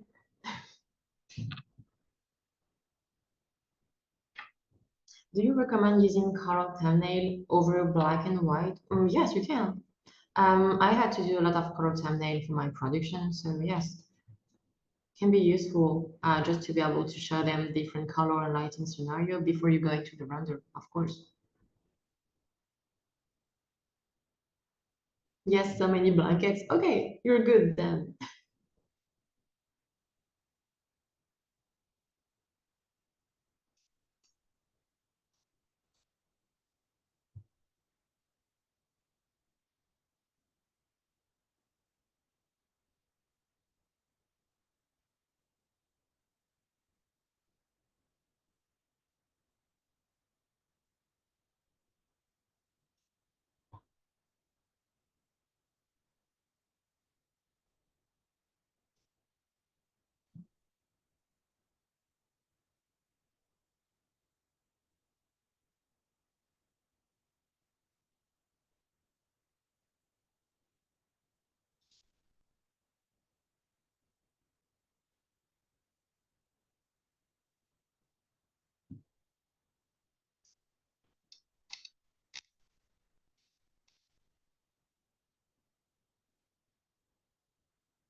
I think this is the bricks moment.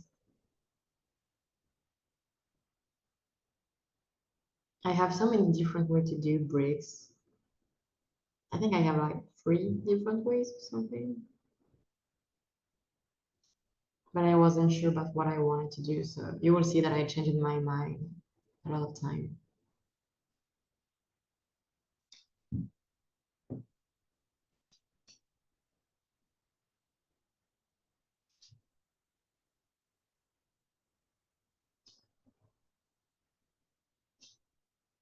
Oh, and sorry for the screen going from left to right like this. I knew it will be horrible to watch, but I was like, anyway.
I wanted to do like more volume into my bricks, but in the end it ended up being too much detail.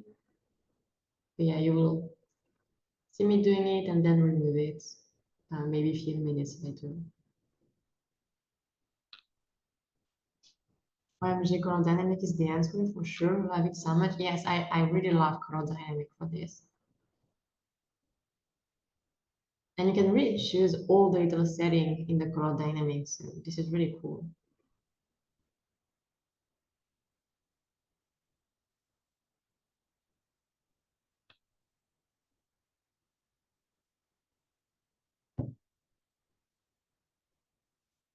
It's 1 point perspective, but it's so nice. I think I was in mindset that 1 point perspective always be boring. Yes, I thought the same. Yeah, a few years ago, because we're used to see a lot of like crazy painting with crazy perspective, but in the end, I think you can do a beautiful painting with pretty much everything.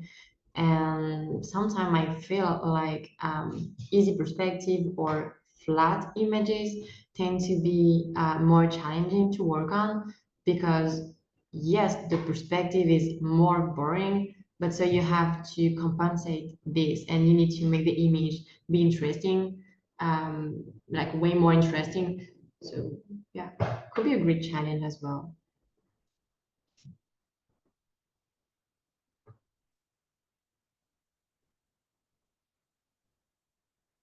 Yeah, changing my mind about the bricks.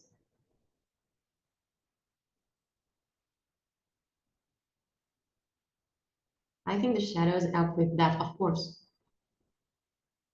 because the shadow will imply some perspective into it and will create some depth as well. So yeah, of course.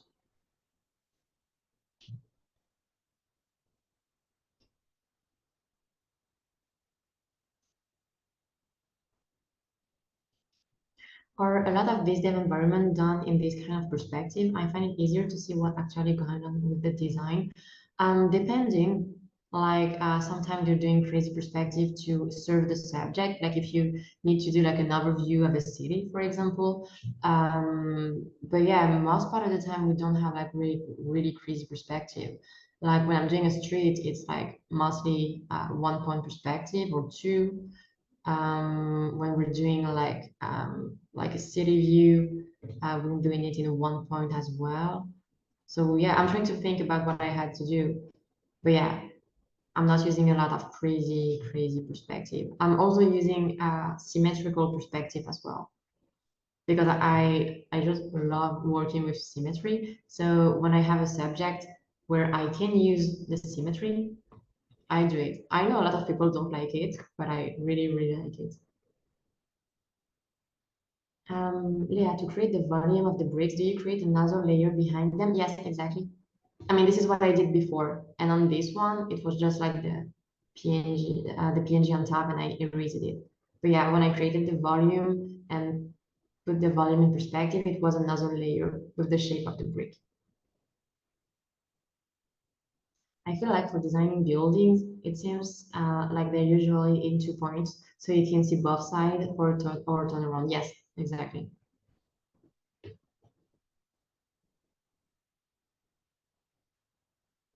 But when doing biz dev as well, like sometimes they just like to see the facade of the building. So you can really just work on the facade and the props in it and the color and the texture and everything. So you can really work everything almost in flat. So really depending on the subject, but the artists are pretty free to work with the perspective they want. So if they want to go crazy in perspective, they can, as long as they can showcase what was asked by the team. And, you know, since I'm not a big friend of perspective, like I tend to do some mistakes. I like to go simple most part of the time, so I can take some time to improve before going too crazy and do a lot of mistakes. But yeah, this is something I'm improving, but still not perfect.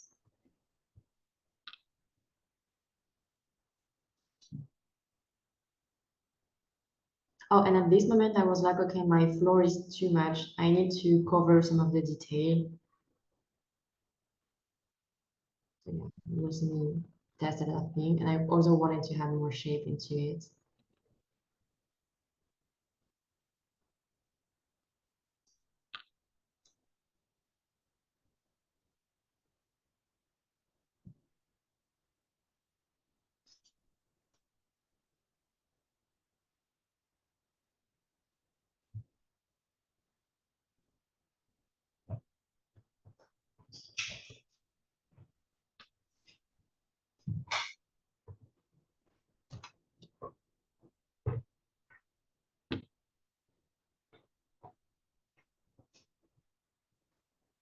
I think someone asked, but did you always have color scheme in mind first? Yes, when I'm doing this, yes. And I have a lot of reference on the side. But when you work in production, most part of the time you do like different color thumbnail just to give them an idea. But yes, when I'm doing this, of course, I already know what I want. I mean, more or less.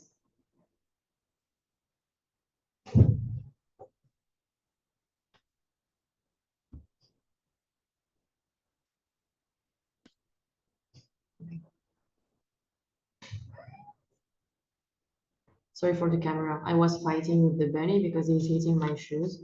So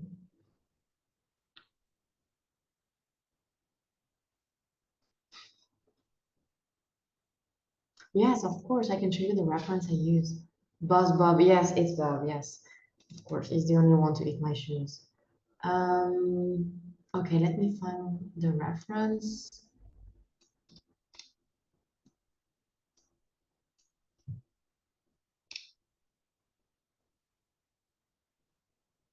Okay, let me post this.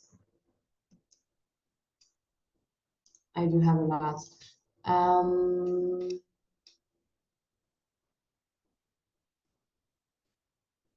I used the one that I took outside. Oh, this one was one of my ref, but this is a thing that I did for production. And where are you? This one was one of my main ref. Like it was not exactly the ID, but I was able to get a lot of referencing from this one. So this is a photo I took. So yeah, these were my main reference for it. And I think that's it in this folder. Yeah. Yeah, that's it.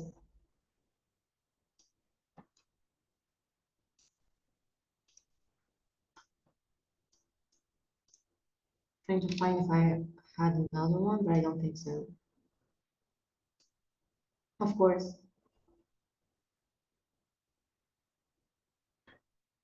I don't know if you've already talked about this, but for example, in Yellowbird, you painted an outdoor scene where the camera turns, but I can imagine what your Photoshop file looked like in this case. Oh, I just did two background for this one. Like, it was like two separated background, but when they put it together, this is a wall background. So it was not a big one, truly. And I had like the top as well, so they can like turn around and then see the top of it, and it was three different background. So really, really, this one was easy. The worst one was when I had to paint the poster for Spider-Verse, and yeah, the file was really, really huge. But I already talked about this in the previous class. I think you will see it.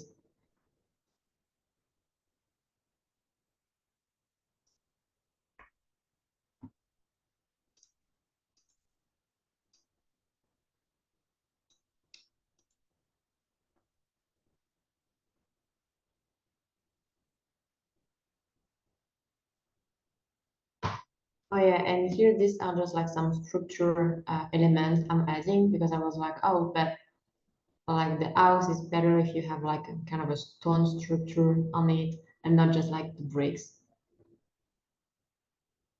Gabriel just answered. Okay, cool. Apparently that brick one in particular is not as brush back. Yes, this is what I told you. This is one I got from work.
Yes, you can do everything with a round brush, of course.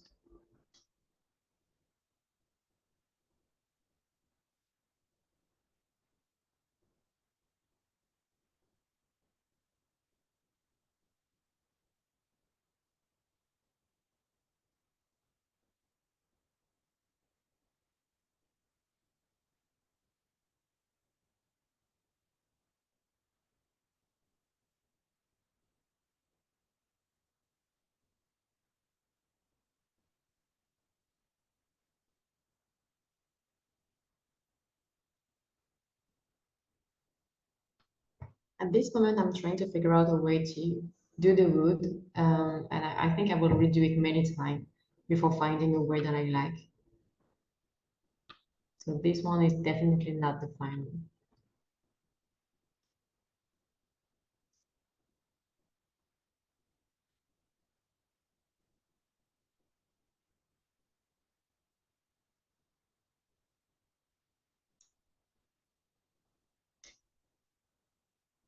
We should have had a bakery in forest, so we see all those old the crazy plants. You just die, that's it.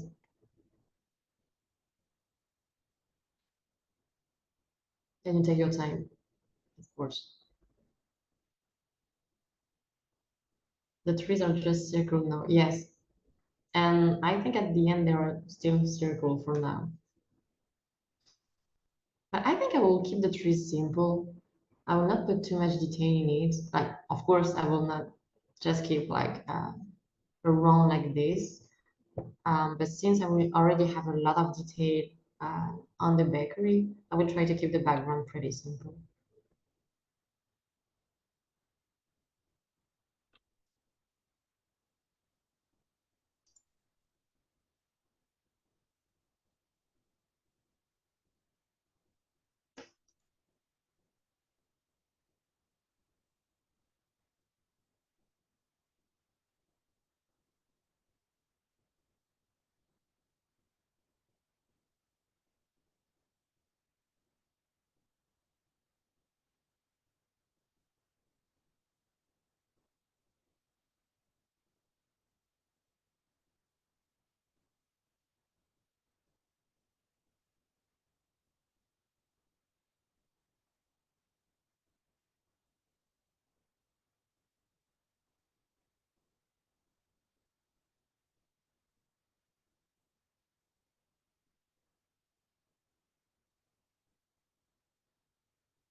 I'm always impressed when people can think directly in the working file. I always have to figure things out somewhere else and try option before adding them to the main thing. Yeah, I can understand, but the thing is, if you do this on the side, you will never know if it really work on the subject because it will work in comparison to the other thing around. So maybe a thing will work like on the side of the subject, but inside it, in the end, maybe it will not work the way you want. So this is the reason why I prefer to test directly on it with a lot of layers so I can redo if I don't like it. But in with this way, I can compare to the other element I have, if that makes sense.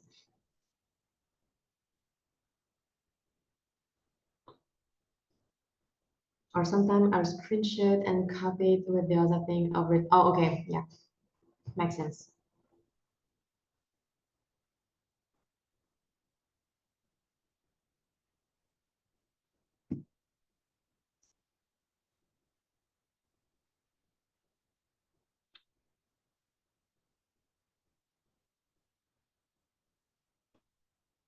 I spent a lot of time doing this wood structure just to erase everything and redo everything.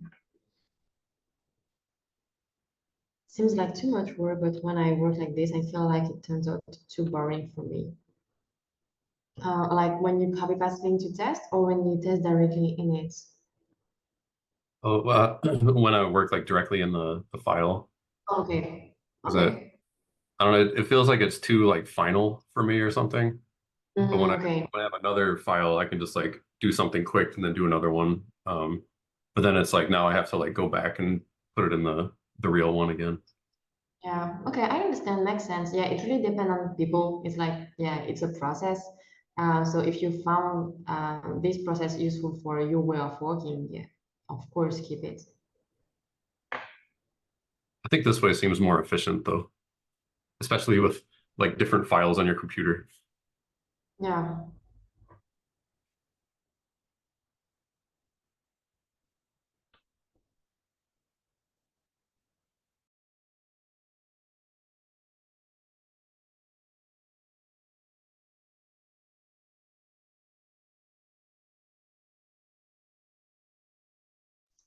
Oh, and we don't see, but at this moment I gave up on the wood. I was like, okay, this is trash. I will redo it later.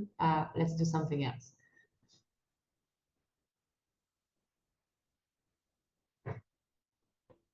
This is what I'm doing the most part of the time. Like when I'm not okay with a thing I did, I'm like, okay, let's do something else, and I will come back at it with a fresh mind and eyes on it. That's me always. Yes.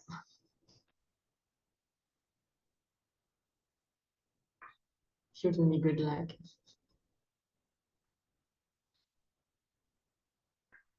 Yeah, this is the fun thing about painting. Like you taste thing and then you redo again and again. Like, I mean, this is a great job.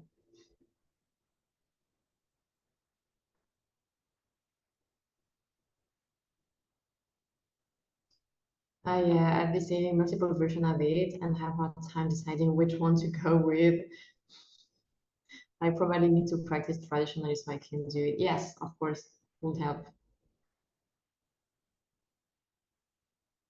Yeah, the more option you have, the more difficult it is to choose in the end.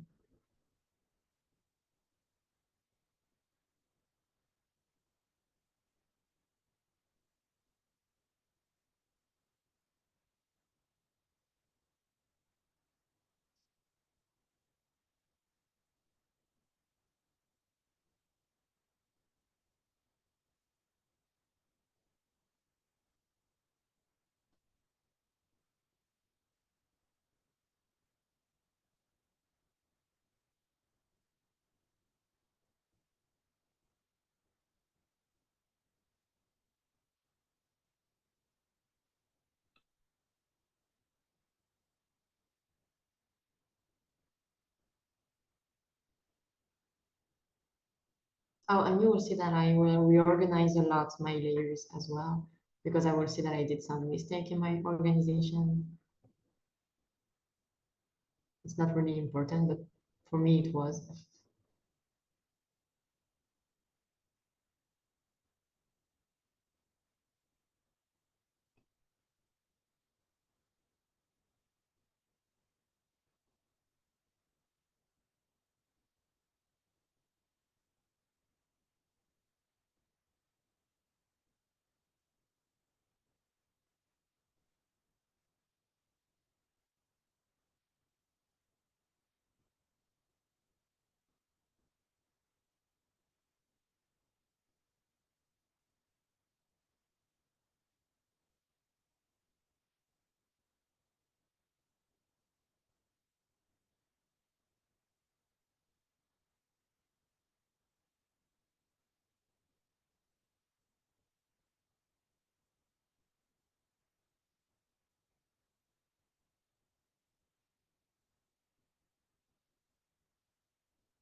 Oh, yeah, at this moment, I realized that I painted the black lines on the same layer and on the wrong layer. So I had to use edits.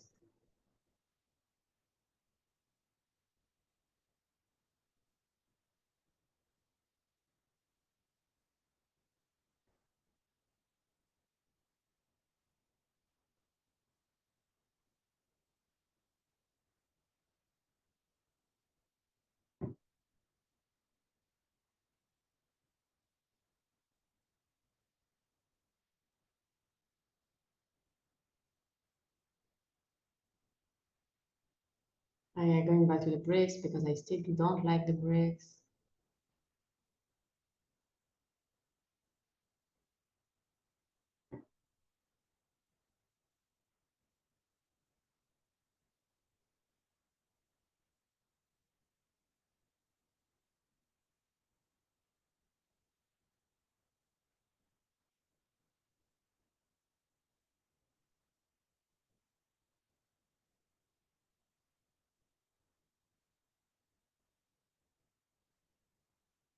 Interesting thing about this style compared to traditional style is you don't rely on blurry edge and stuff like that to reduce detail and contrast. Yes, I do it another way, like my soft edge are done with some of my textures. But yeah.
Yeah, these are like really, really subtle changes. We almost don't see the changes on the video.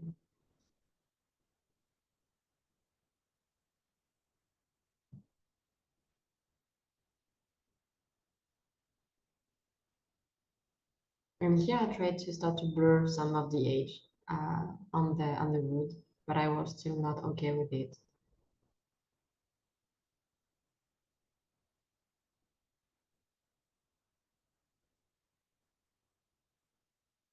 One big hurdle for me is mentally keeping track of brushes, since I'm coming from doing more comic style illustration before and just mainly lasso, pen bucket, and gradients. I've been trying to keep the brushes from this class in their folder, but I'm thinking maybe I should regroup them.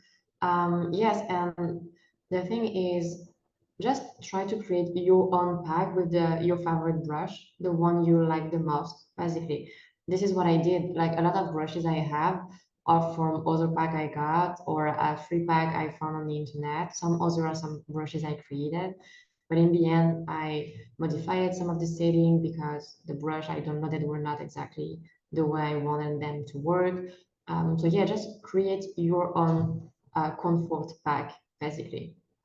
So then if you're used to work with this brush, you can just stick to this few brush and use them the way you want. And every time I work on a project where I have to use some more specific brush, I create a new folder for this specific brush to use on the project. So I don't have like to find a brush again all the time I need to work on the project. And if on this specific project there is a brush that I really like it to work with, then I add it to my personal pack, basically.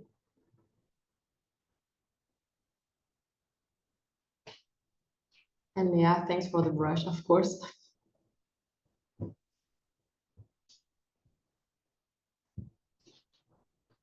Clip Studio actually gets angry if you have brushes with the same names. Oh, okay. I didn't know.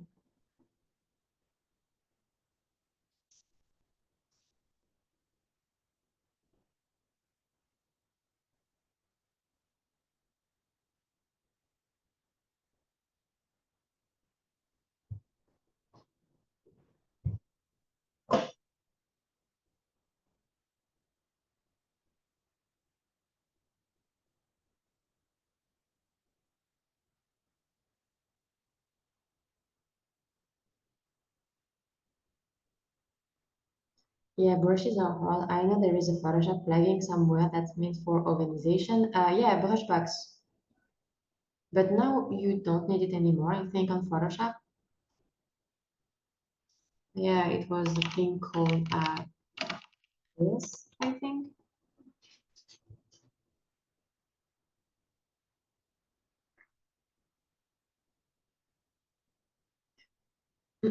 Also, every time I play with brush setting, I get off my painting flow. Oh,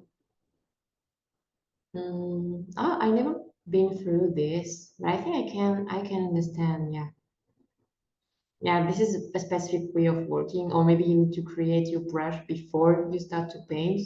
Like you try to plan what you're gonna need, so you don't have to play with it too much, or just you don't use any specific custom brush or anything, and you just paint with traditional brushes like the round and the smooth one.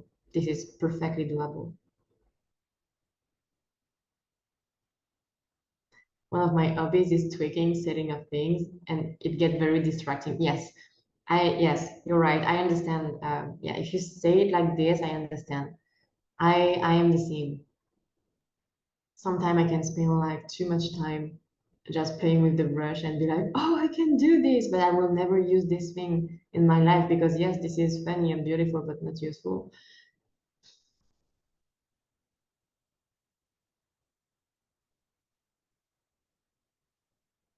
Two clicks and the roof is there. Not yet, but yeah, the overall pattern. Yeah. Yeah, brush cutter, I guess. Oh, I don't know this one. Thank you for sharing. For instance, I love having the jitter value control as you have in Eevee Paint, just right there. Yeah.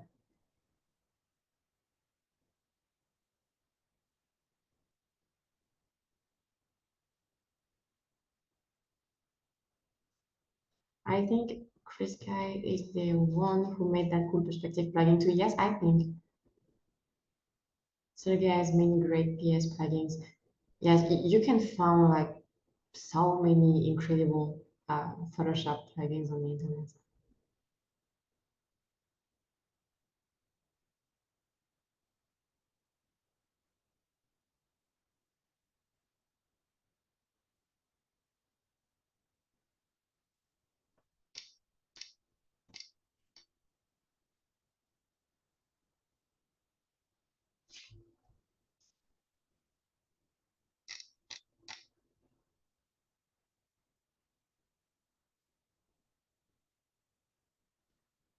Do they work with Apple? I don't know.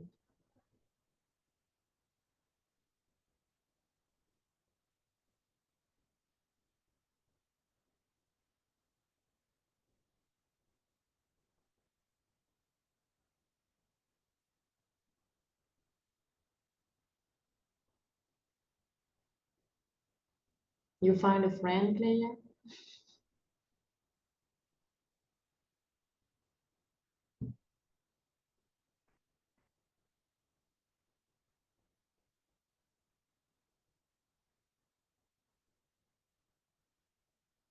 Oh, okay, Bob. Yeah. You know, he's eating my shoes at the same time, so he's running everywhere.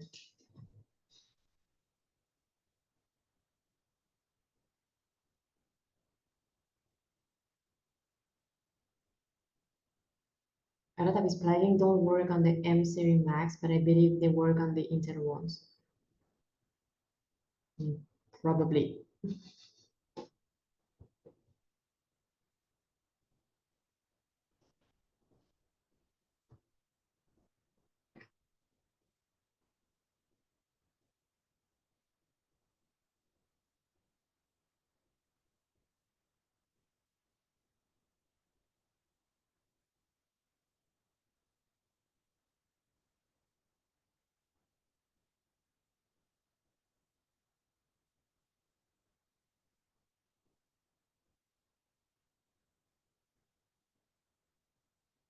Bob watches the and Pierre paint. He definitely has what it takes to be a concept artist. Maybe not the brain, the fur, but not the brain. I mean, it's cute, but that's it.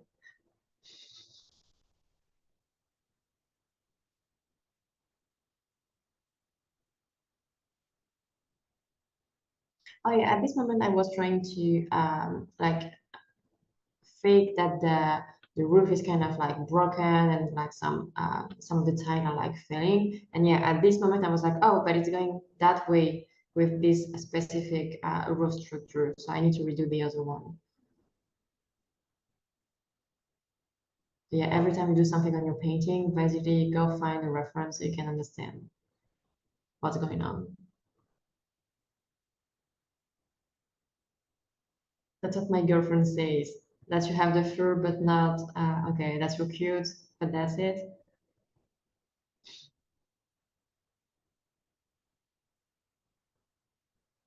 Concept of news.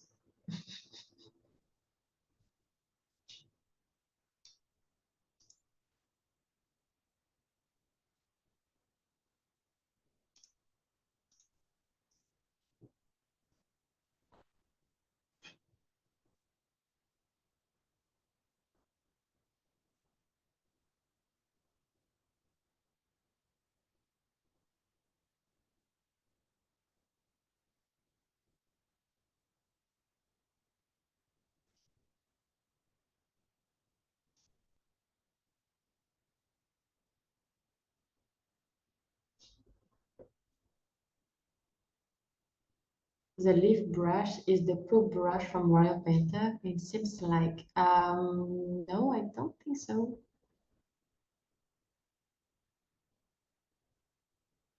It's one I got in another bag at work. But maybe, you know, maybe it's the same one. But the purpose is the same. It's poop.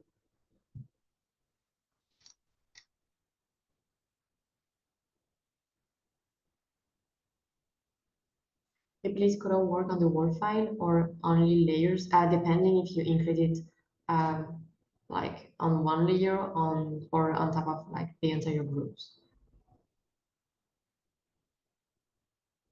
I think Ango the Mango at Poop Brush. Yes. The brush I used to do the pigeon poop here is a brush I also used to do some of my ground surfaces as well. So it's not like a poop brush. It's like a cool brush to do poop and many other things.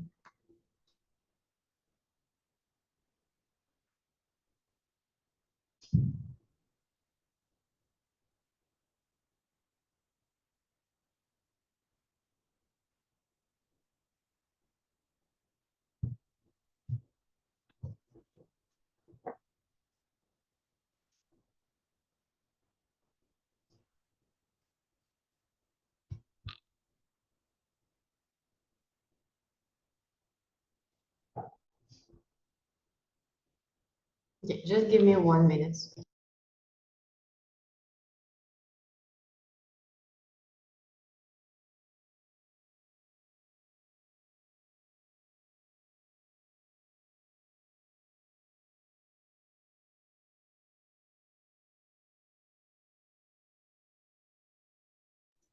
He was asking for food. I'm sorry.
Yes, I'm trying to make interesting shape in the window, and I also have a reference for this window so I can understand how it's working.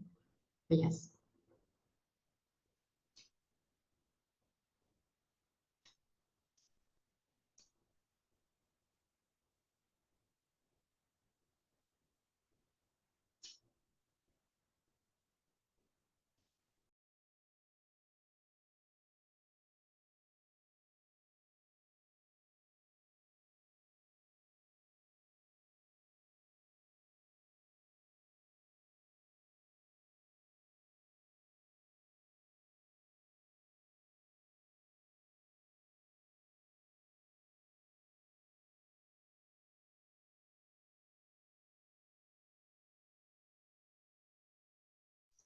Yeah, shape sprout I'm bad at. Feels like doing random pattern. I think it will do good.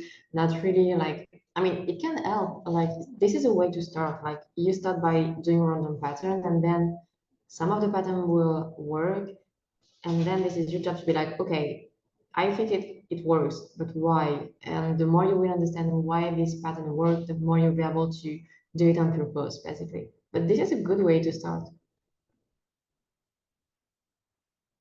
I like the buckwheat greenery.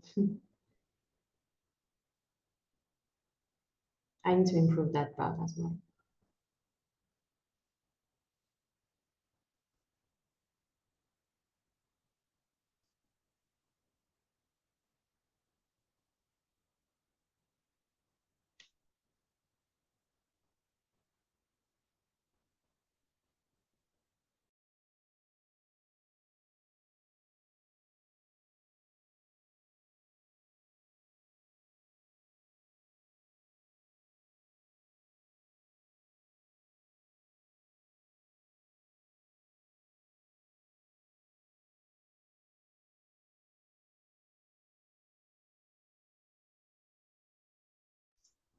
The roof looks amazing. Thank you. I mean, it's not still not finished yet, but I had a lot of fun doing it.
Also don't know what good shapes are, how to do them.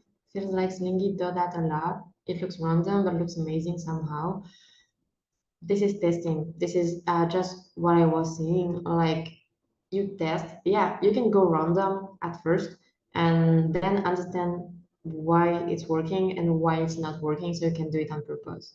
Like you basically you need to try to be able to understand if it's working or not. And of course, there is a lot of like contrast idea behind this to make the shape work together. But yeah.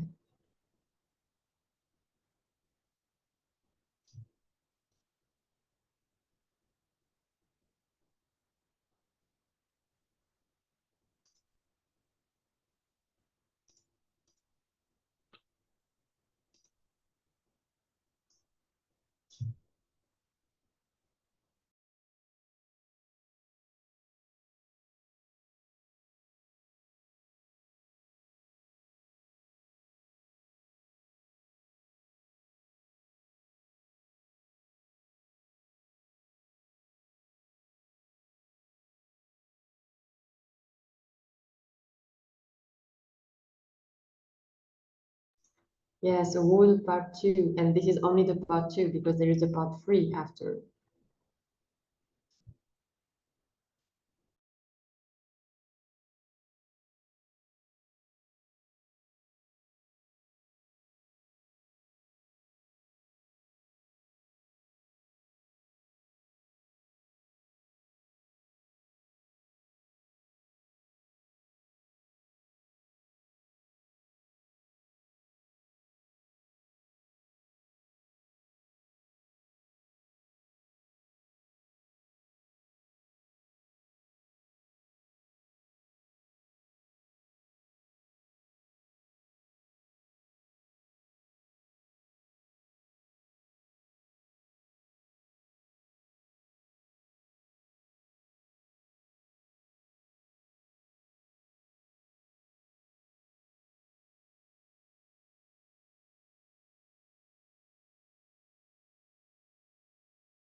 How do you know in what layer are you? You can control click. You control click and you have the layer. And I'm used to it. Like since this is my way of working and I organized my layer before, I know it. But of course, sometimes I just miss a layer and I paint in the wrong one, of course.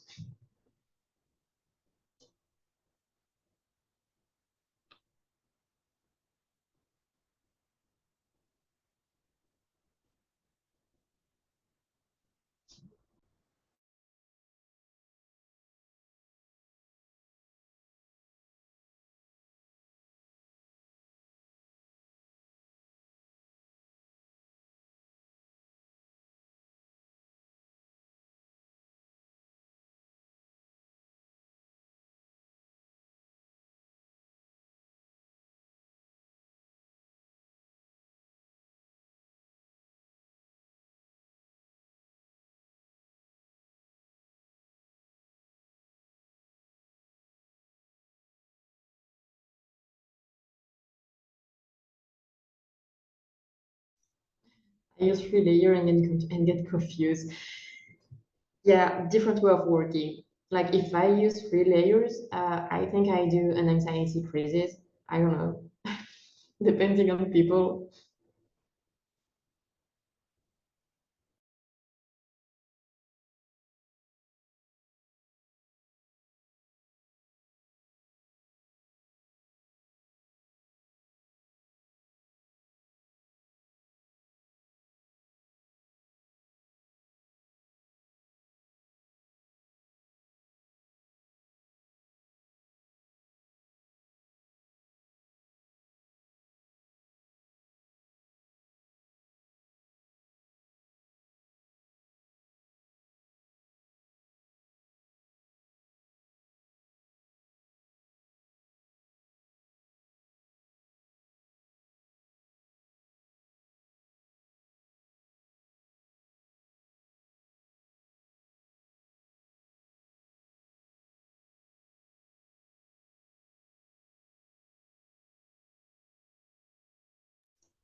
Yeah, finally time to work on this stained glass, and you will see me try a lot of things.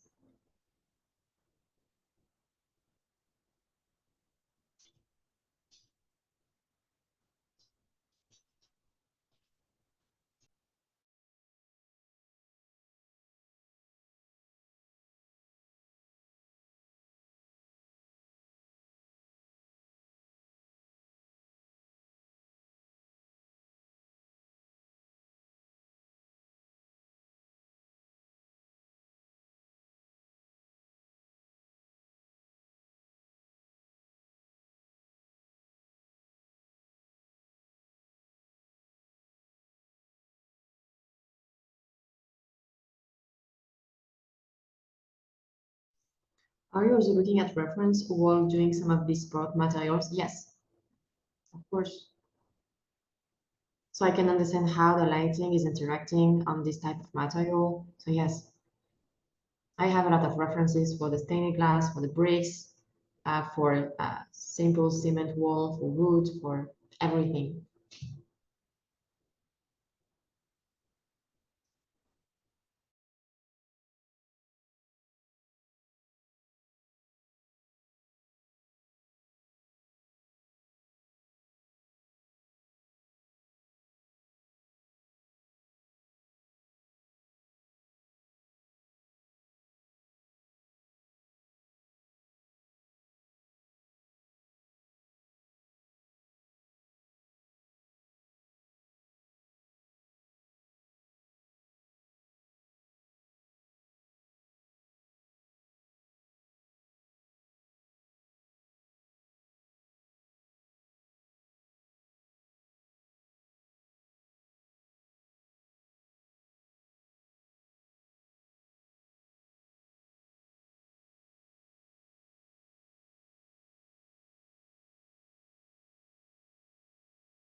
Oh, what a cute donut. Yes, I wanted it to be cute. And I found some donut on the internet, so I tried.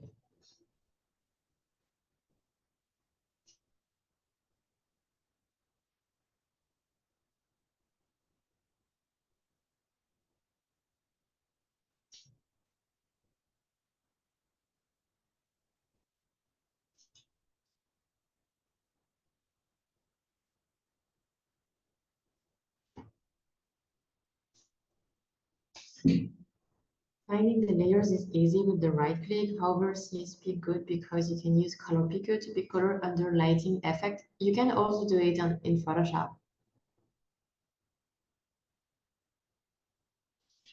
You just need to select a different setting for the color picker, but you can do it in Photoshop.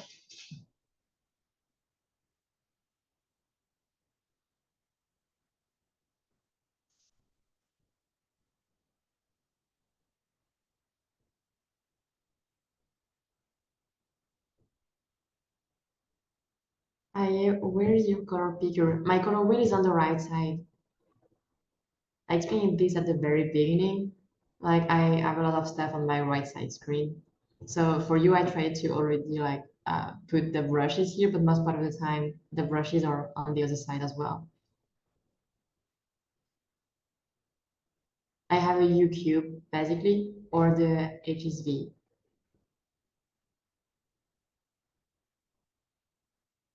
Oh, that's been driving me crazy in Photoshop. I will look that up. This is here just in case. Where it is? Where's the color picker here? Here you have all layer, current below, all layer, no adjustment, or current and below, no adjustment. So you have all the setting here and you can select and do the lighting and everything. Of course.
Which areas are this adjustment layer changing?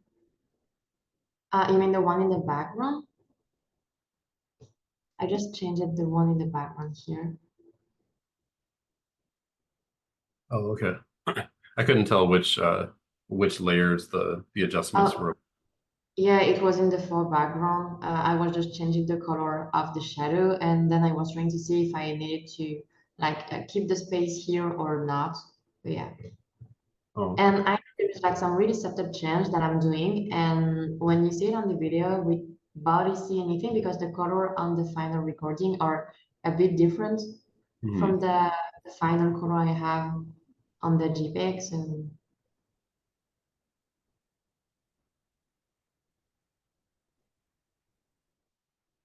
oh yeah, something was up with the volume. Oh, it's okay now. Okay. Yes, because I mute and unmute, so maybe I did something wrong. Or maybe I was too far from the mic. I don't know. But yeah, thank you for telling me.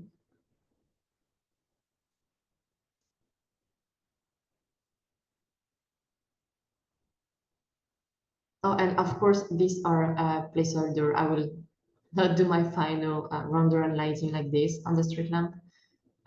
This is just because I was like, I will probably not have time to do it before the class. So I'll just do a quick placeholder to avoid to have just a full flat in black.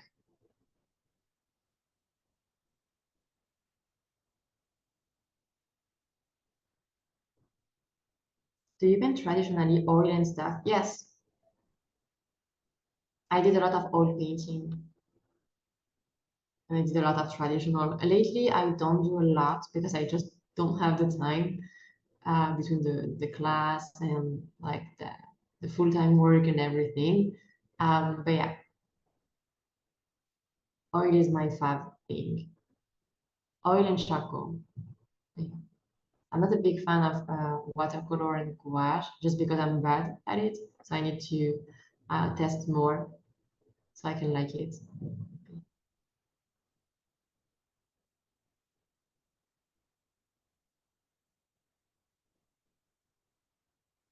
But I think, yeah, I already showed you some of the traditional work I did like a few years ago when I was a student on week 1, I think.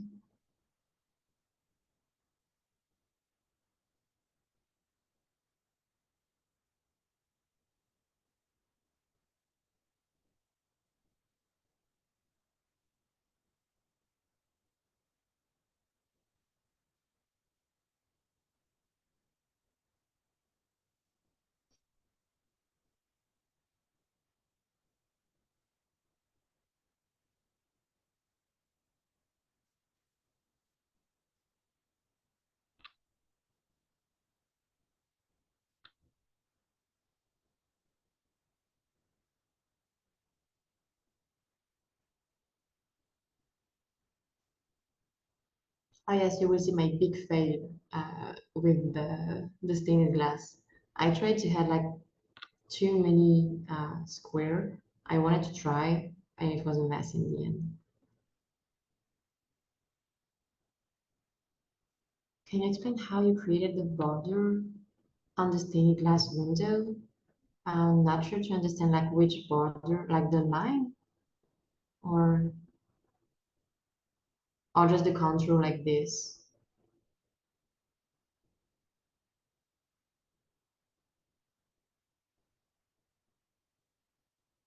I think you have it in the previous recording with the layout. I don't know if you watched it, but yeah, I think you have it in this one.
Oh, and I found like several references of this stained glass, and they like some of my reference had different texture inside it. So I wanted to try to mix some of the texture you can have in a stained glass.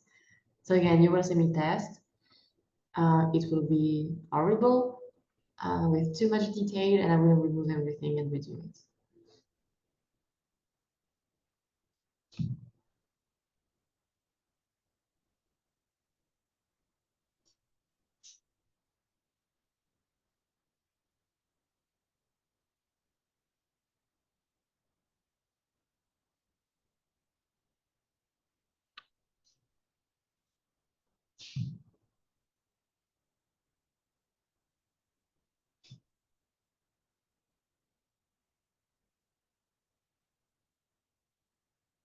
I think I was just too zoomed in. I was just too focused on the stained glass. I was like, I need to do this in a good way. And then I just forget that if I put too much detail, then it's not working. I don't know.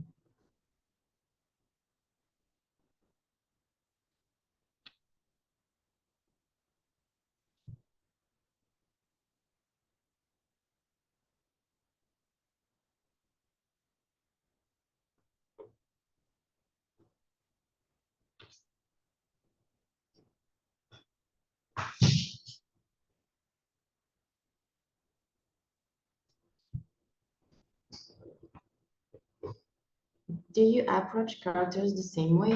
The same way as what? Like painting and blocking and then adding my light on it and color and stuff?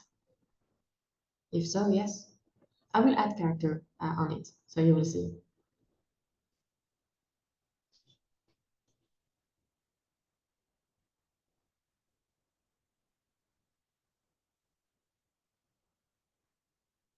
Of course.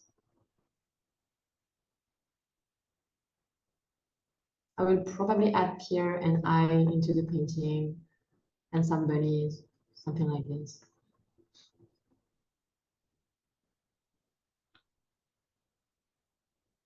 Too much detail, they're bad. Is it not the main focal point? Yes, it is.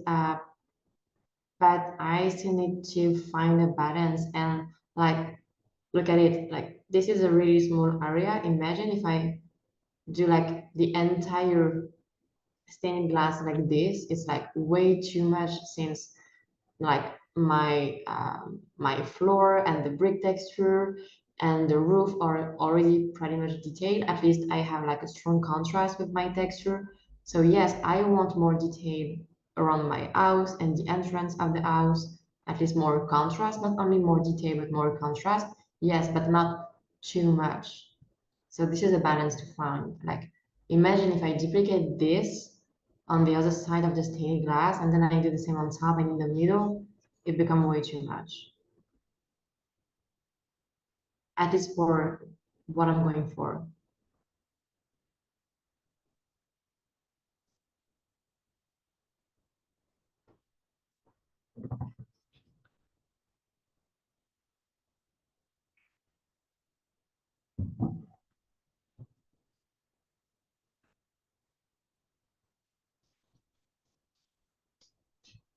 Oh, you will see it duplicated. Yeah, this is already too much.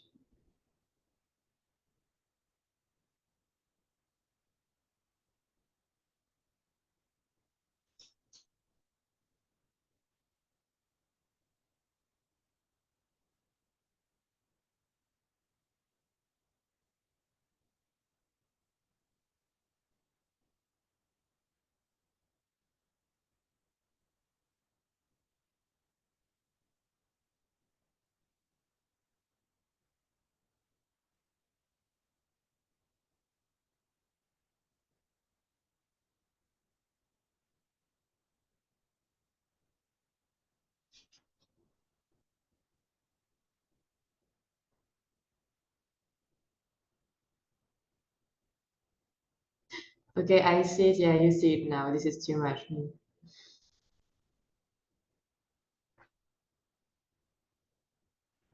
At the beginning, I was like, yeah, I will delete this part. This is not interesting and this is horrible. And then I was like, you know what? It's better if you can see it. That streaky effect is pretty cool. Since I think you took it out for the final, will you possibly use that for something else later? Yeah, maybe.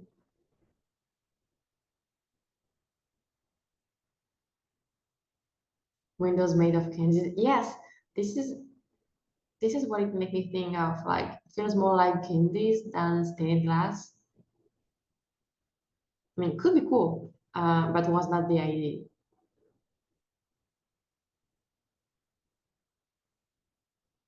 Yeah, and when I did the stained glass on top, I was like, simple would be better. And yeah, I went for this. It was a quick sketch I did off recording, but yeah.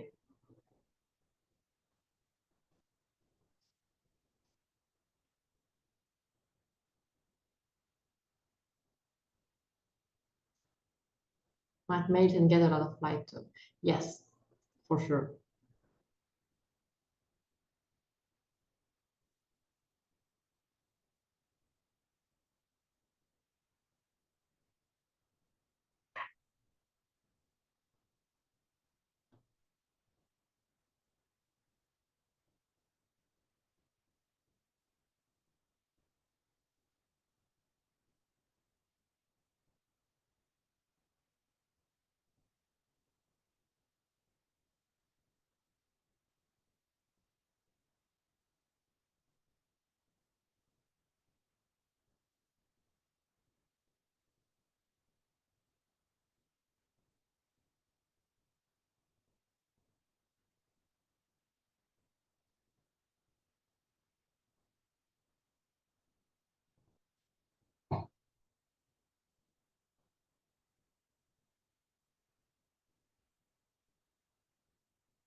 The floor looks good.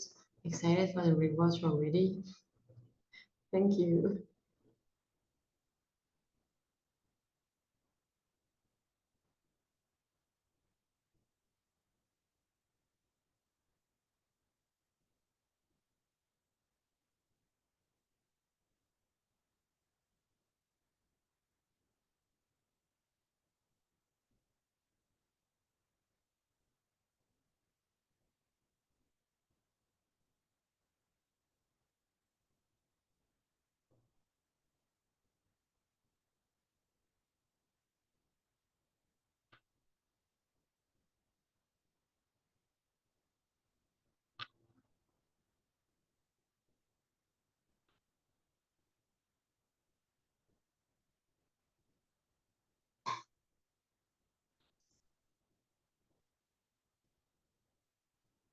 Yeah, I think like floor and concrete are one of my favorite things to paint. So this is maybe the reason why.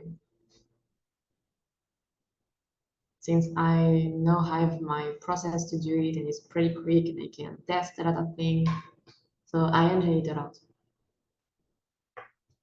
But there is no floor artist, so I can do it.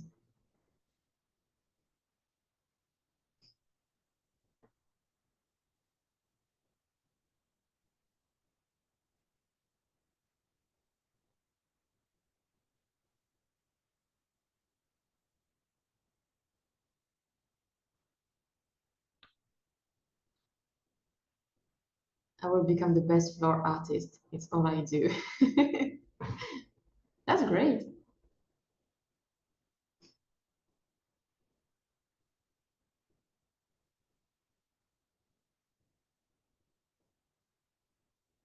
Sorry, you have Bob thinking in the meaning of life here. I don't know what he's doing. Just standing here waiting for nothing.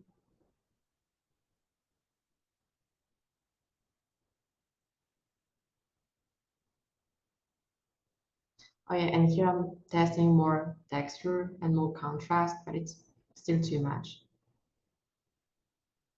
Because again, I'm like, yes, this is my focus. So I want a great texture and something like crispy and contrasted, but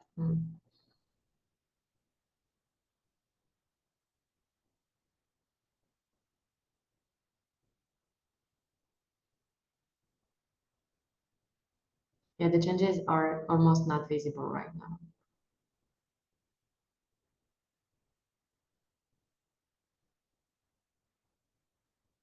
And here I painted on the wrong layer, so I think I did a cut and then I redid it. Oh no, I did it on recording.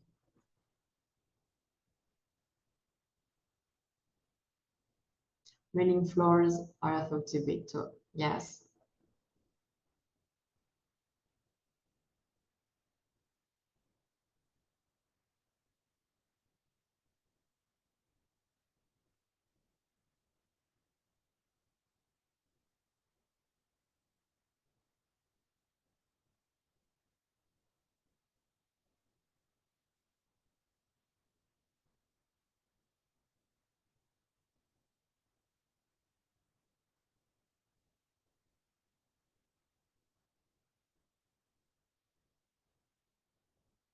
Just do every surface is like a floor and you will have a well-rounded skill set.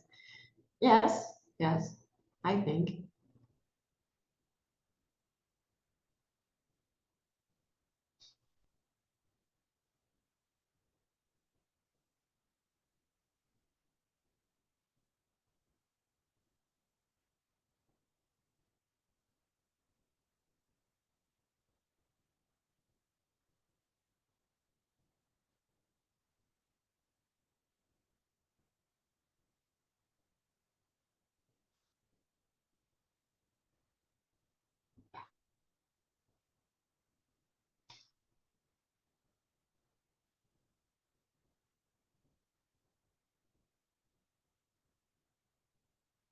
Okay, and I decided to redo everything and to find another way to do it.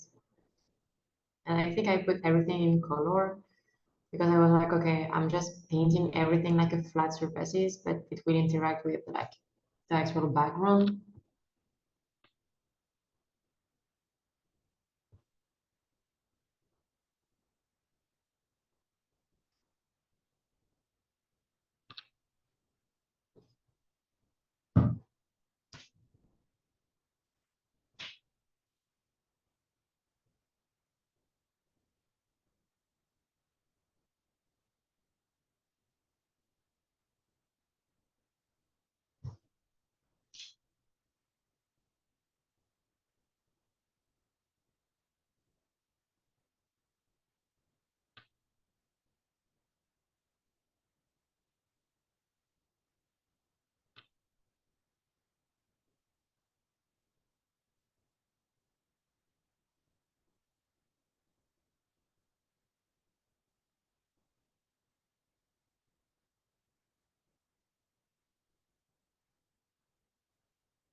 Sorry, just wanted to check if I keep my mistake in the final. Oh yes, I did. We'll correct this later.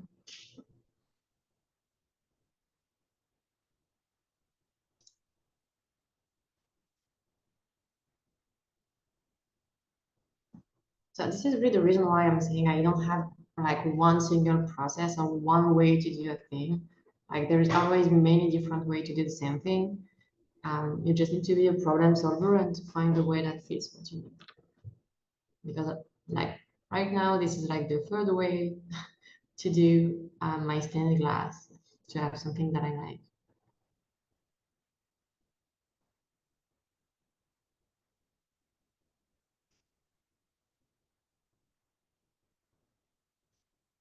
The James Gurney color book is very good. Did you also go through how to render by Scott Robertson UH? No,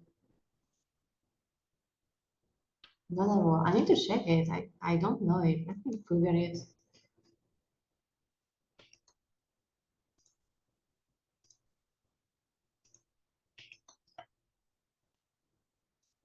Oh no, I don't know this book.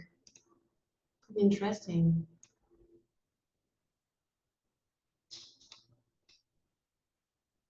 Thank you for the recommendation.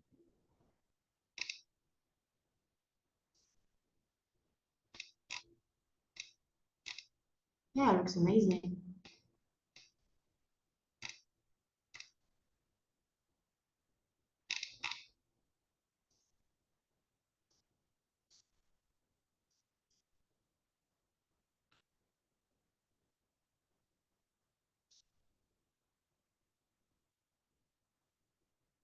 How to Draw by Scott Robertson is also very good for perspective drawing. Okay, thank you. This is a thing for me, perspective.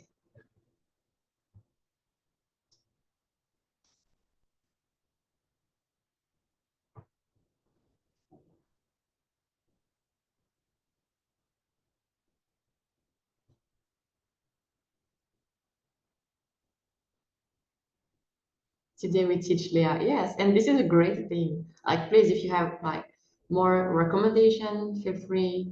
If you think there is something I can do like in a smarter way or in a better way, feel free. Like, really, this is the best thing to learn basically. So yeah, this is what I'm used to say to a lot of my students. Like, yes, you come because you want to learn from me, but I'm also learning a lot from you. So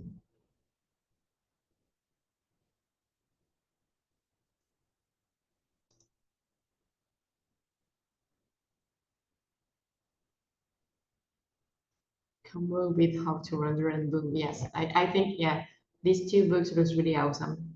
I will get those for sure.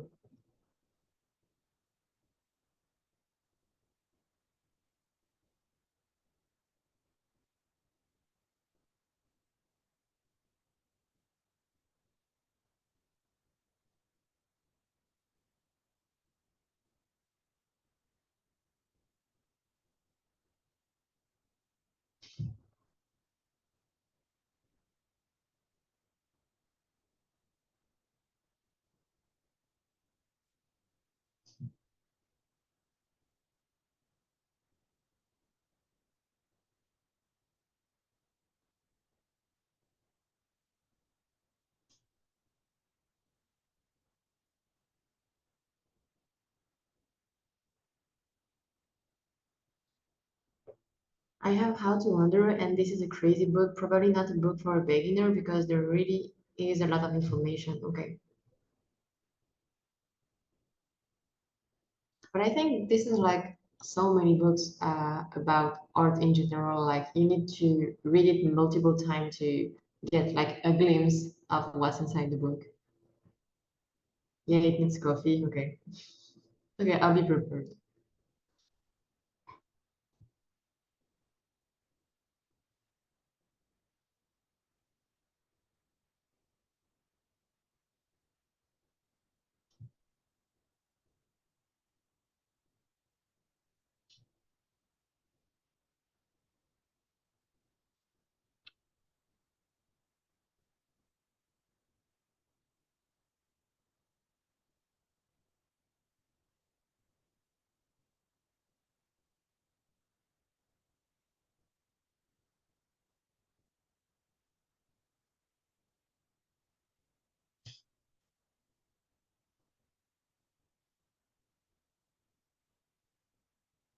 This nice brush make a huge difference. Yes.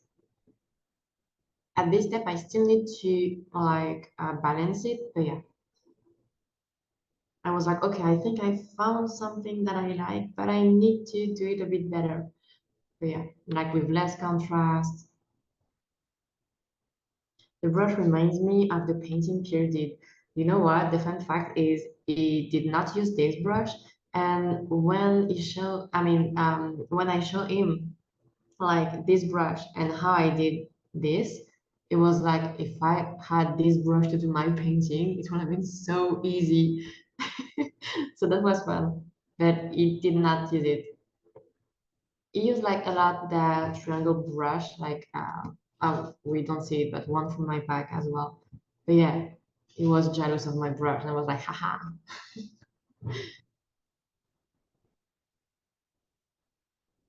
There is a book from Dongo Kim about perspective. I really like his approach. It's more intuitive than technical. Also a good course. Oh, thank you. Let me open the link. I will save it.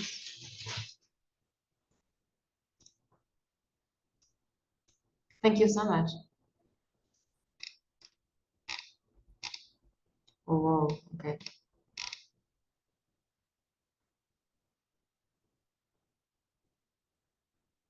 Yeah, it looks really cool. Thank you.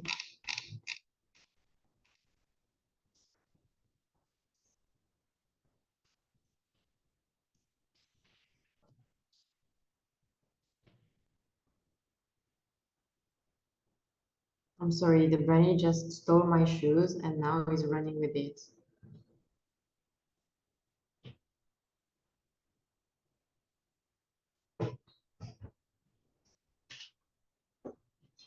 Anyway.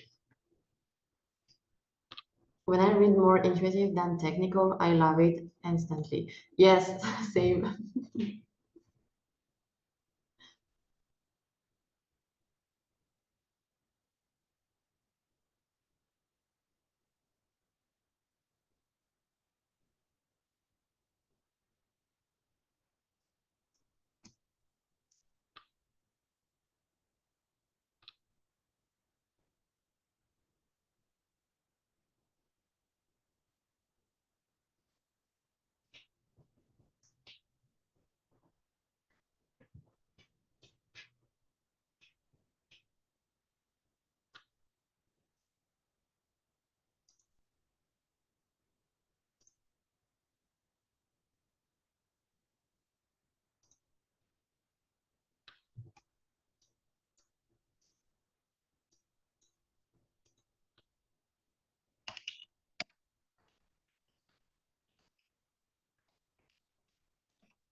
That's why when you mentioned vision, I immediately wrote it without a second. Yeah.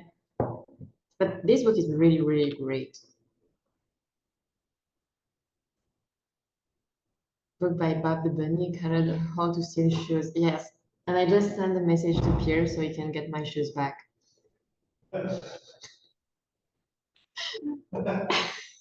I'm sorry.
I just have to say your relationship is beautiful. Yes, luckily I have the best husband.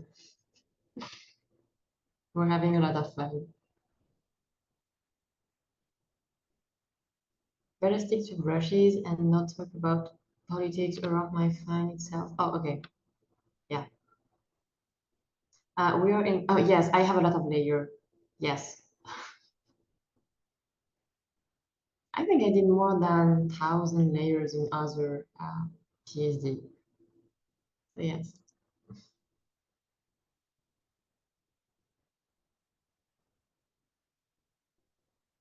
Yes, more than 100. Depending on the painting and the test I did on it, but yeah. I know sometimes you have like the layer name like 100 or 1,000 or anything, but since you deleted some layers under, it's still going up. Does Photoshop have a layer limit?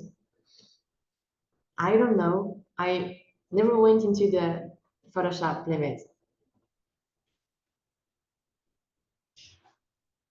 Yeah, I'm sure there must be one, but maybe, yeah, like almost the infinite, but yeah, probably. I mean, this is not Procreate for sure.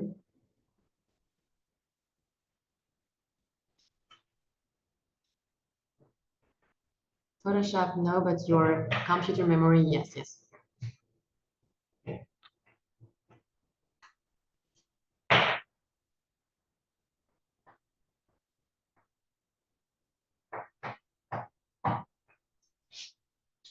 On the layer limit in Eevee Paint for homework a few weeks ago, and it's 10. Oh, I would be so sad.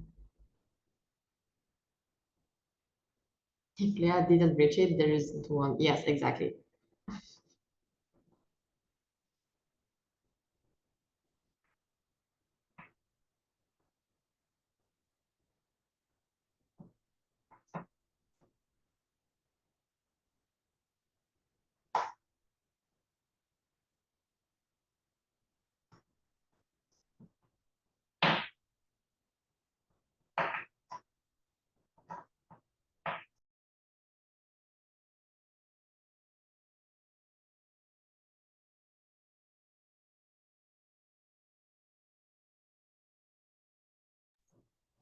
Do you ever go back and compress layers or turn them into smart object? Yes, of course.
Smart will stop them from getting old pixel like yes. I mean, it's like you can, like you will never lose the pixel, the original pixel of your object. I had some problem with some image doing that after distort. Yes, this is the reason why when I distort something, most part of the time I put it in smart object to avoid having like a lose in my pixel. And also because it keep like the perspective box and everything.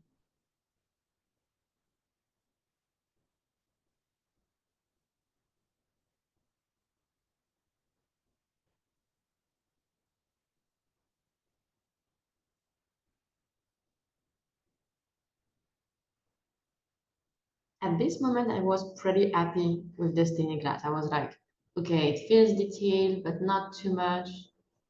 I'm okay. Still need work, but I have something that I like. But it was very challenging.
just wondering for shadow behind that board. Is there a reason you didn't make it more blue like the other one? I put it more blue at the end.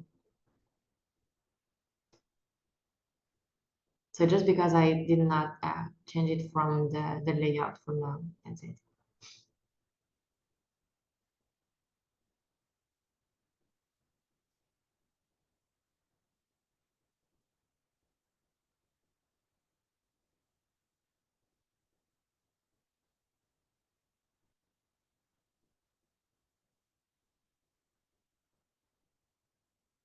Oh, some Pokeball, yes, kind of. Some donut ball, but yeah. I need to make one like a Pokeball. Could be fun.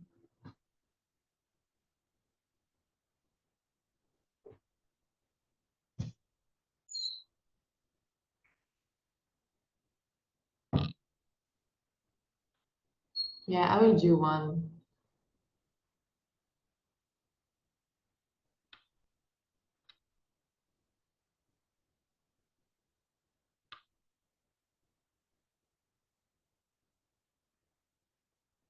I just need to be subtle if I do it, just so it don't catch too much attention. It will,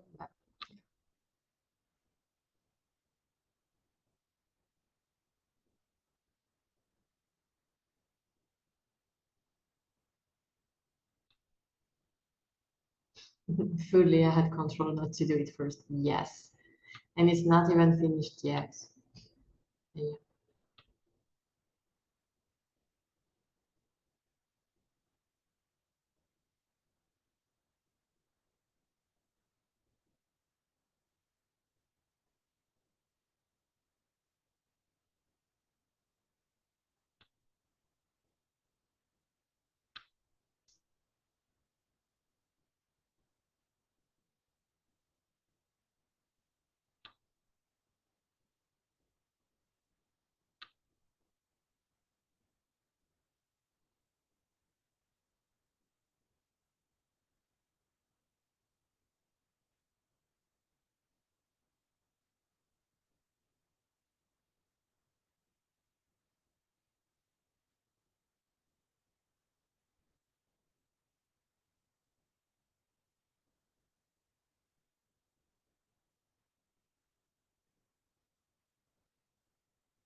At this moment, I'm like, yeah, maybe there is a door in the background to go into the kitchen.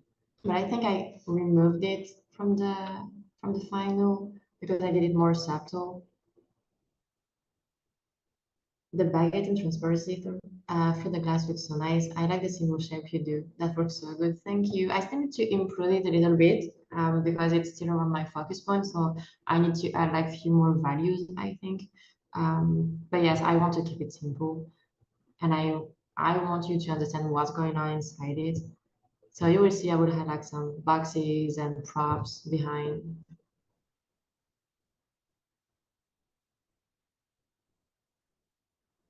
Do you make stories for your painting? Yes, kind of, all the time.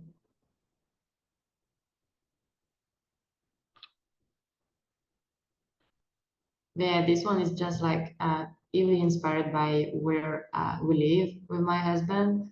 And this is a joke I was making sometime like if we like if I have to do another job than painting and drawing, I would just end up by opening like a donut bakery inspired by the architecture I like the most. And I just put all the stuff that I like in the painting. And this is the reason why the character I will put in it are gonna be, I mean, probably my husband and I and a few buddies. But I just like to put like some personal stuff as well into my personal painting. It made me like my painting way more because like for example the 7-Eleven I did like a long time ago. Art wise I don't like it anymore because I think I can improve a lot of things, but it's a great memory of that time when I painted it, since I put my husband in it and we were not able to go in Japan at this moment, but we wanted to be in Japan. So yeah, there is always a story behind each painting, at least now.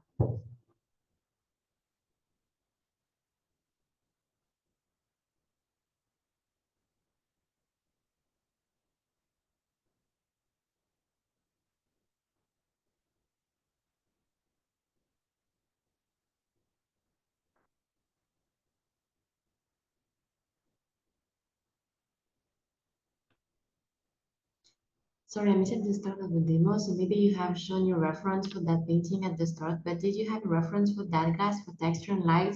I do have few references. Let me show you.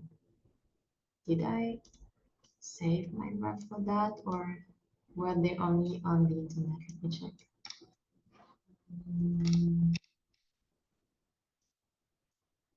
Maybe I did not save this. Oh yes, I have one here. But yeah, I had some reference like this one.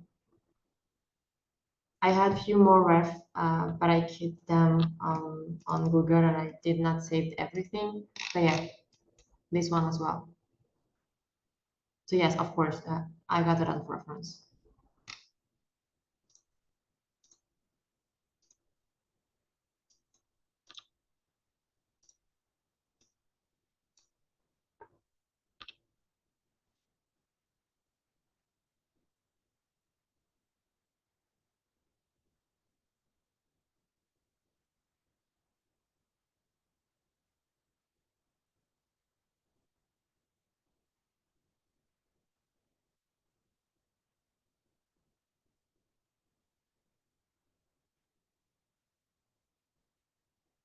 When you're doing VizDev, is the idea usually that the style you're using are meant to be translated into the final look of the film? Like if it's 3D, they'll be trying to recreate the look of this material in 3D.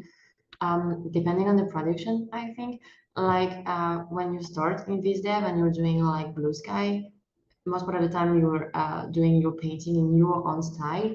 And then the more you will, like the team will refine the final style they want, the more you will have to adapt.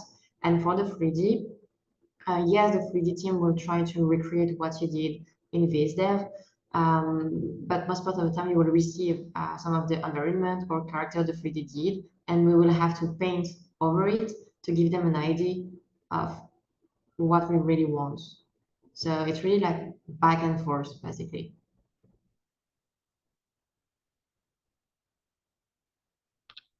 Once the styles are kind of more established, what would the focus mainly be? Is it more like using that style for other like locations or things, or like something else maybe? Yes, when you have the style established, most part of the time, I mean, if the production is well organized, it really depends, but you will have like a folder with like exactly what they want for each type of material, some material you can reuse, etc. You will have a brush pack you can use, so we can all do more or less the same thing. So yes, yes, definitely.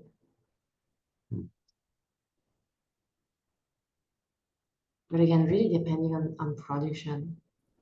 Like sometimes you don't have all these things and you need just to create your own brush pack to fit exactly what they want and what they like it from the other painter or on the 3D, etc. So yeah.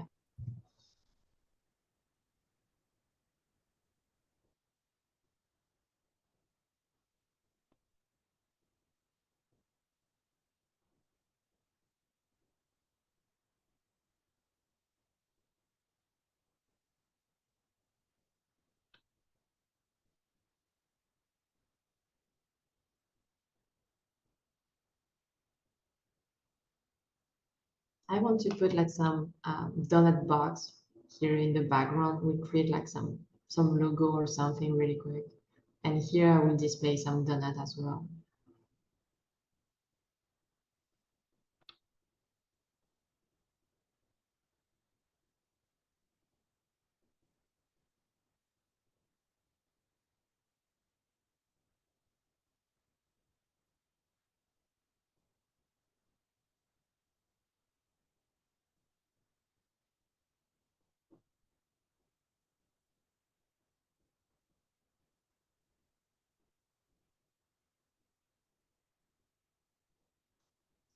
Do I need to speed the video? Yes, I need.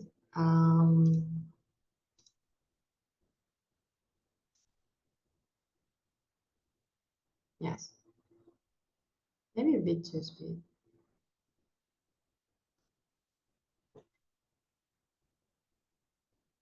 Okay, so you have a bunny named Bob and he is in all your paintings, almost.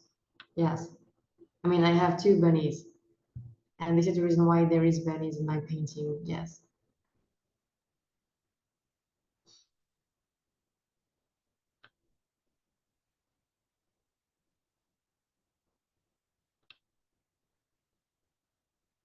I also hide some bunnies in my like professional work. They don't see it, but there is bunnies, and this is fun. And when they found the bunnies, they're just like, okay, we keep it. Bunny in Jibaro. No, no, there is no bunny in. There is no G bunny. No.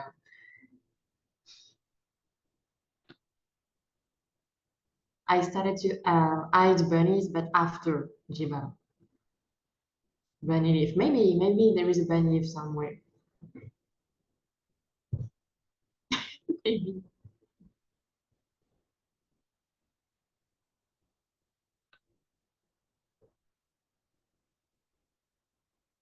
Oh yeah, scale issues. I had to change across the bunnyverse. Yes, kind of.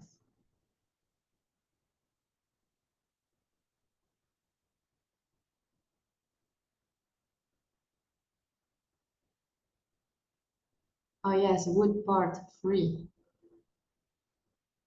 I mean round 3. It's more round and the battle against the wood. So I deleted everything.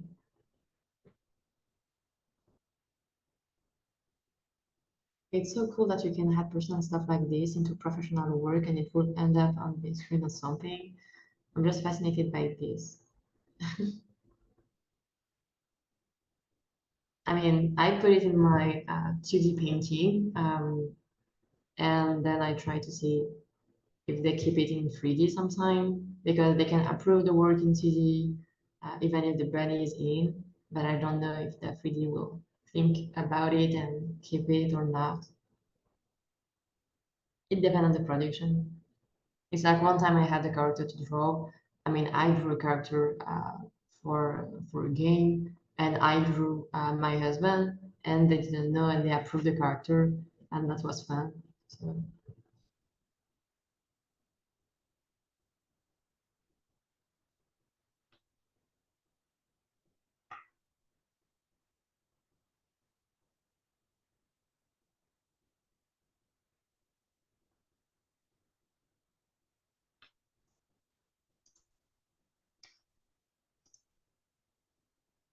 Like EA could never, yeah. I mean, could hide some fingers, weird fingers here and there, probably.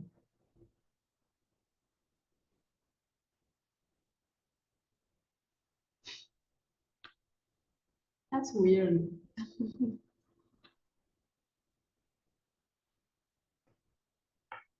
If there is a Polish artist on the production, there is a 50 chance of Pop John Paul to as an Easter egg somewhere, really? That's so fun. Yes, it's very common. And if you go and watch like Polish games, you can find a lot of references to this character in Polish games. Yeah, that's as a challenge if you want to look for. Okay.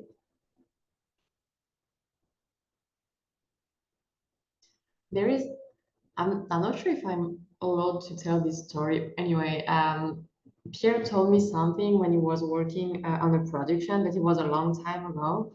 That someone painted an entire thing with a penis brush, and in the end, when they had to use it for the 3D and all, it was visible in the game. So of course he was fired, but it was really fun apparently. So yeah.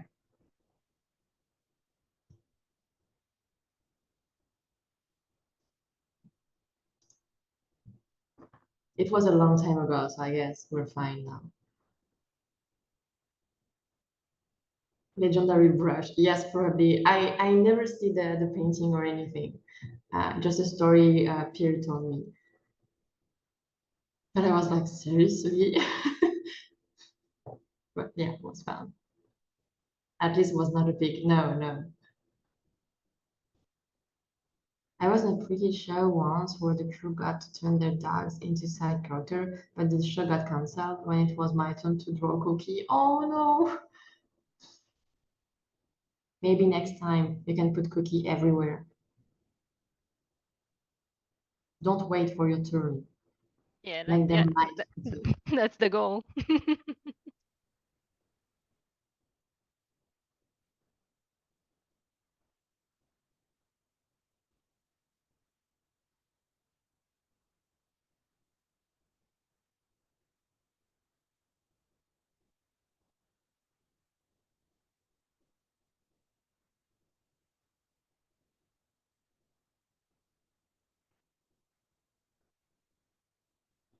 I think it's the director of Ghost in the Shell. He puts a basset hound in everything he makes. Okay, but there's so many Easter egg everywhere.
Yeah, we have like 7 minutes left or something like this with the speed.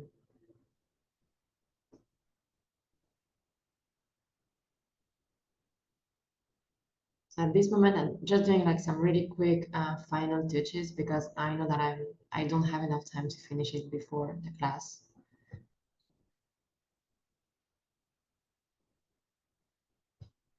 Too much work this week.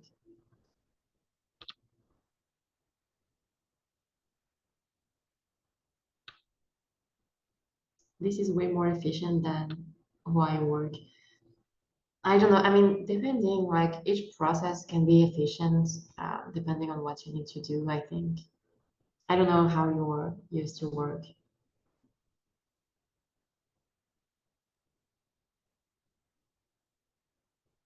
I think sometimes I have a hard time getting to like this amount of work, like this much time put into it. Because I think there's there's many points along the way where I just feel like is this the right direction? Like, am I doing this right? Is the layout good? Maybe it's like the ugly duckling stage. And then it's kind of hard to like keep pushing it through like all the way till the end because I'm just like, it's just not looking good. I need to like start a new one or something like that. Yeah. But then it's like I don't end up having a lot of like very detailed, like full color, like fully rendered things like this. I don't know if you have any tips on like kind of like how to know that you should keep going or something, or just do it even if it feels bad. This is really practice. I've been through this, and I'm still going through this. It's like sometimes you're like, okay, maybe it's not gonna work or it's not working, and by experience, I'm just like, it's not working because it's not finished, because it still need work and polish, or if it's not working yet, it's because I need more reference, because if there is something that feels off, it's probably because there is something off. So I need more reference to understand what is off. And the more I'm doing this, the more I'm just used to my process, and I'm like, okay, it's not working yet, but it will work, because I will find a ref for that and for that to make it work. So it's really not something about technique. It's more something about like what's in your head at this moment, and being able to trust yourself at this moment. And we're like, okay, maybe right now this is trash, but I will do my best so it's not look trash anymore. Because I was really not confident about this painting, to be honest. I still don't really like it, because I tried some stuff like in a really different way than usual. But anyway, I'm like, I will finish it just to see what I can do and what I like and what I don't like in the end. This is also a good challenge, I think, because if I just kind of give up on a painting every time I feel this is off, I would kind of redo the every time I feel this is off. So I just prefer to finish it, to be sure that like I don't miss something in my painting or any learning experience in my painting. I don't know if that makes sense. It's maybe a bit weird. Oh yeah, that makes a lot of sense. Yeah, I think one reason why sometimes I'll like give up on them and just try to do a new one is like some of the finished things that I've had, like when I get feedback on them, people are like, "Oh, you need to like do this or do that," which would require kind of like redoing most of it. So sometimes like I'll get to like the midpoint of something and I'm like, "Oh, did I make that mistake again? Maybe I should just like restart and not make that mistake." So yeah, I don't know. Yeah. Maybe it is like a thing of just like preparing all that stuff in advance, like reference and like all the ideas first. So cool. Yeah, I'll try Yeah. that next time.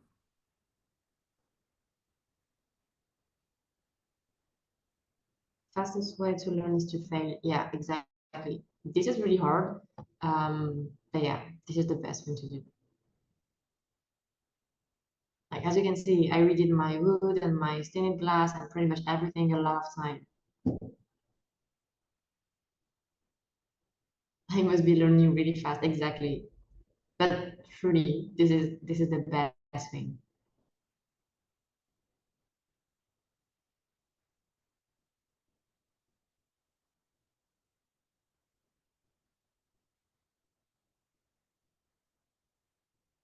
And this is the same in your everyday life. Like the more challenge you will have to face, the more you will be used to find an answer to each of these challenge, and the easiest your life will become. Like this is the same thing with painting.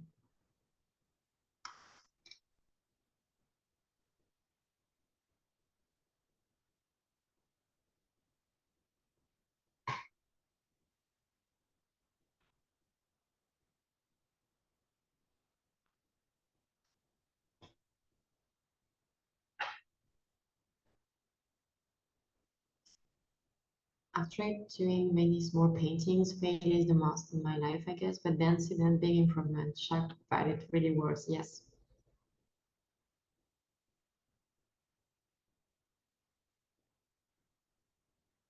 Why do I fall myself when to get back up? Exactly.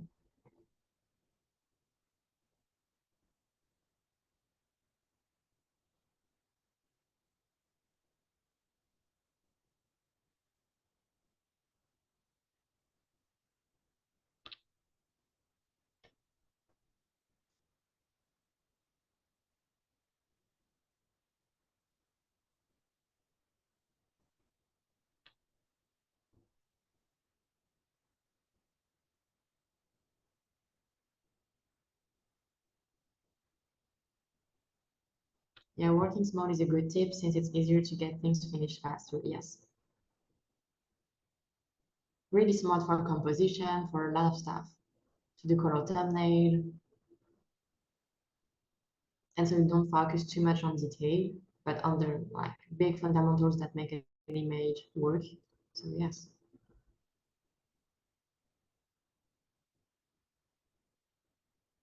The way I did the wood is so interesting. I wouldn't have thought of doing that. Me neither.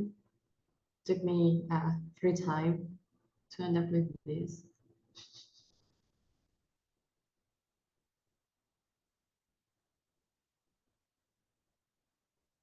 But I saw a reference with a lot of like scratches on the wood because it was like an old house. And I was like, I want something a bit more like this, something that can really take the light on it.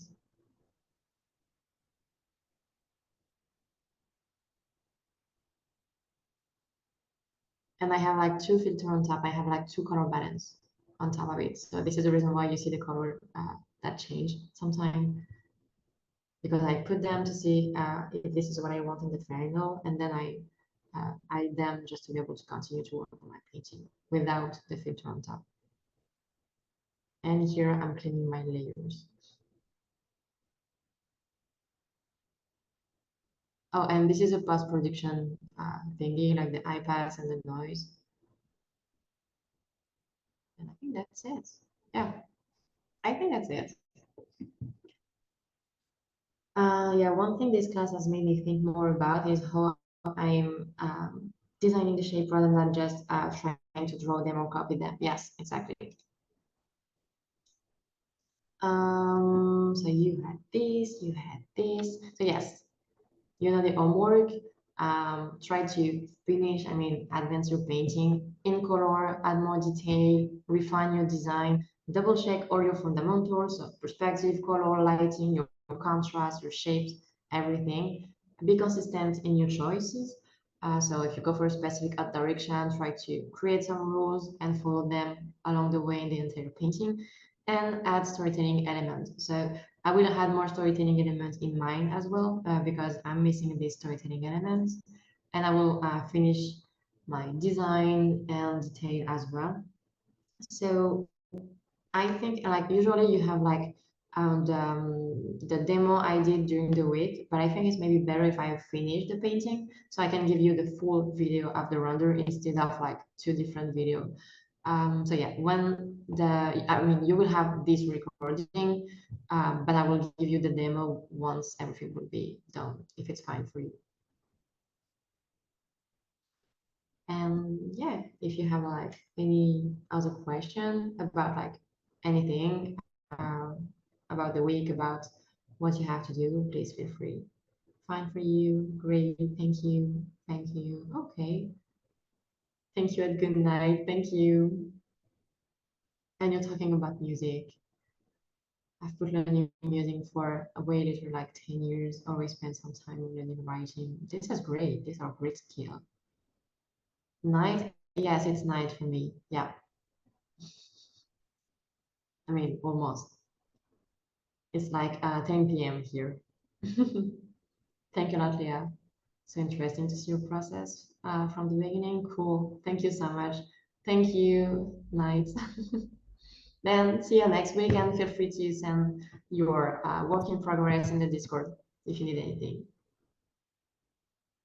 Thanks a lot for the class. Thank you. Bye. Thank you. Bye. Bye bye. Bye.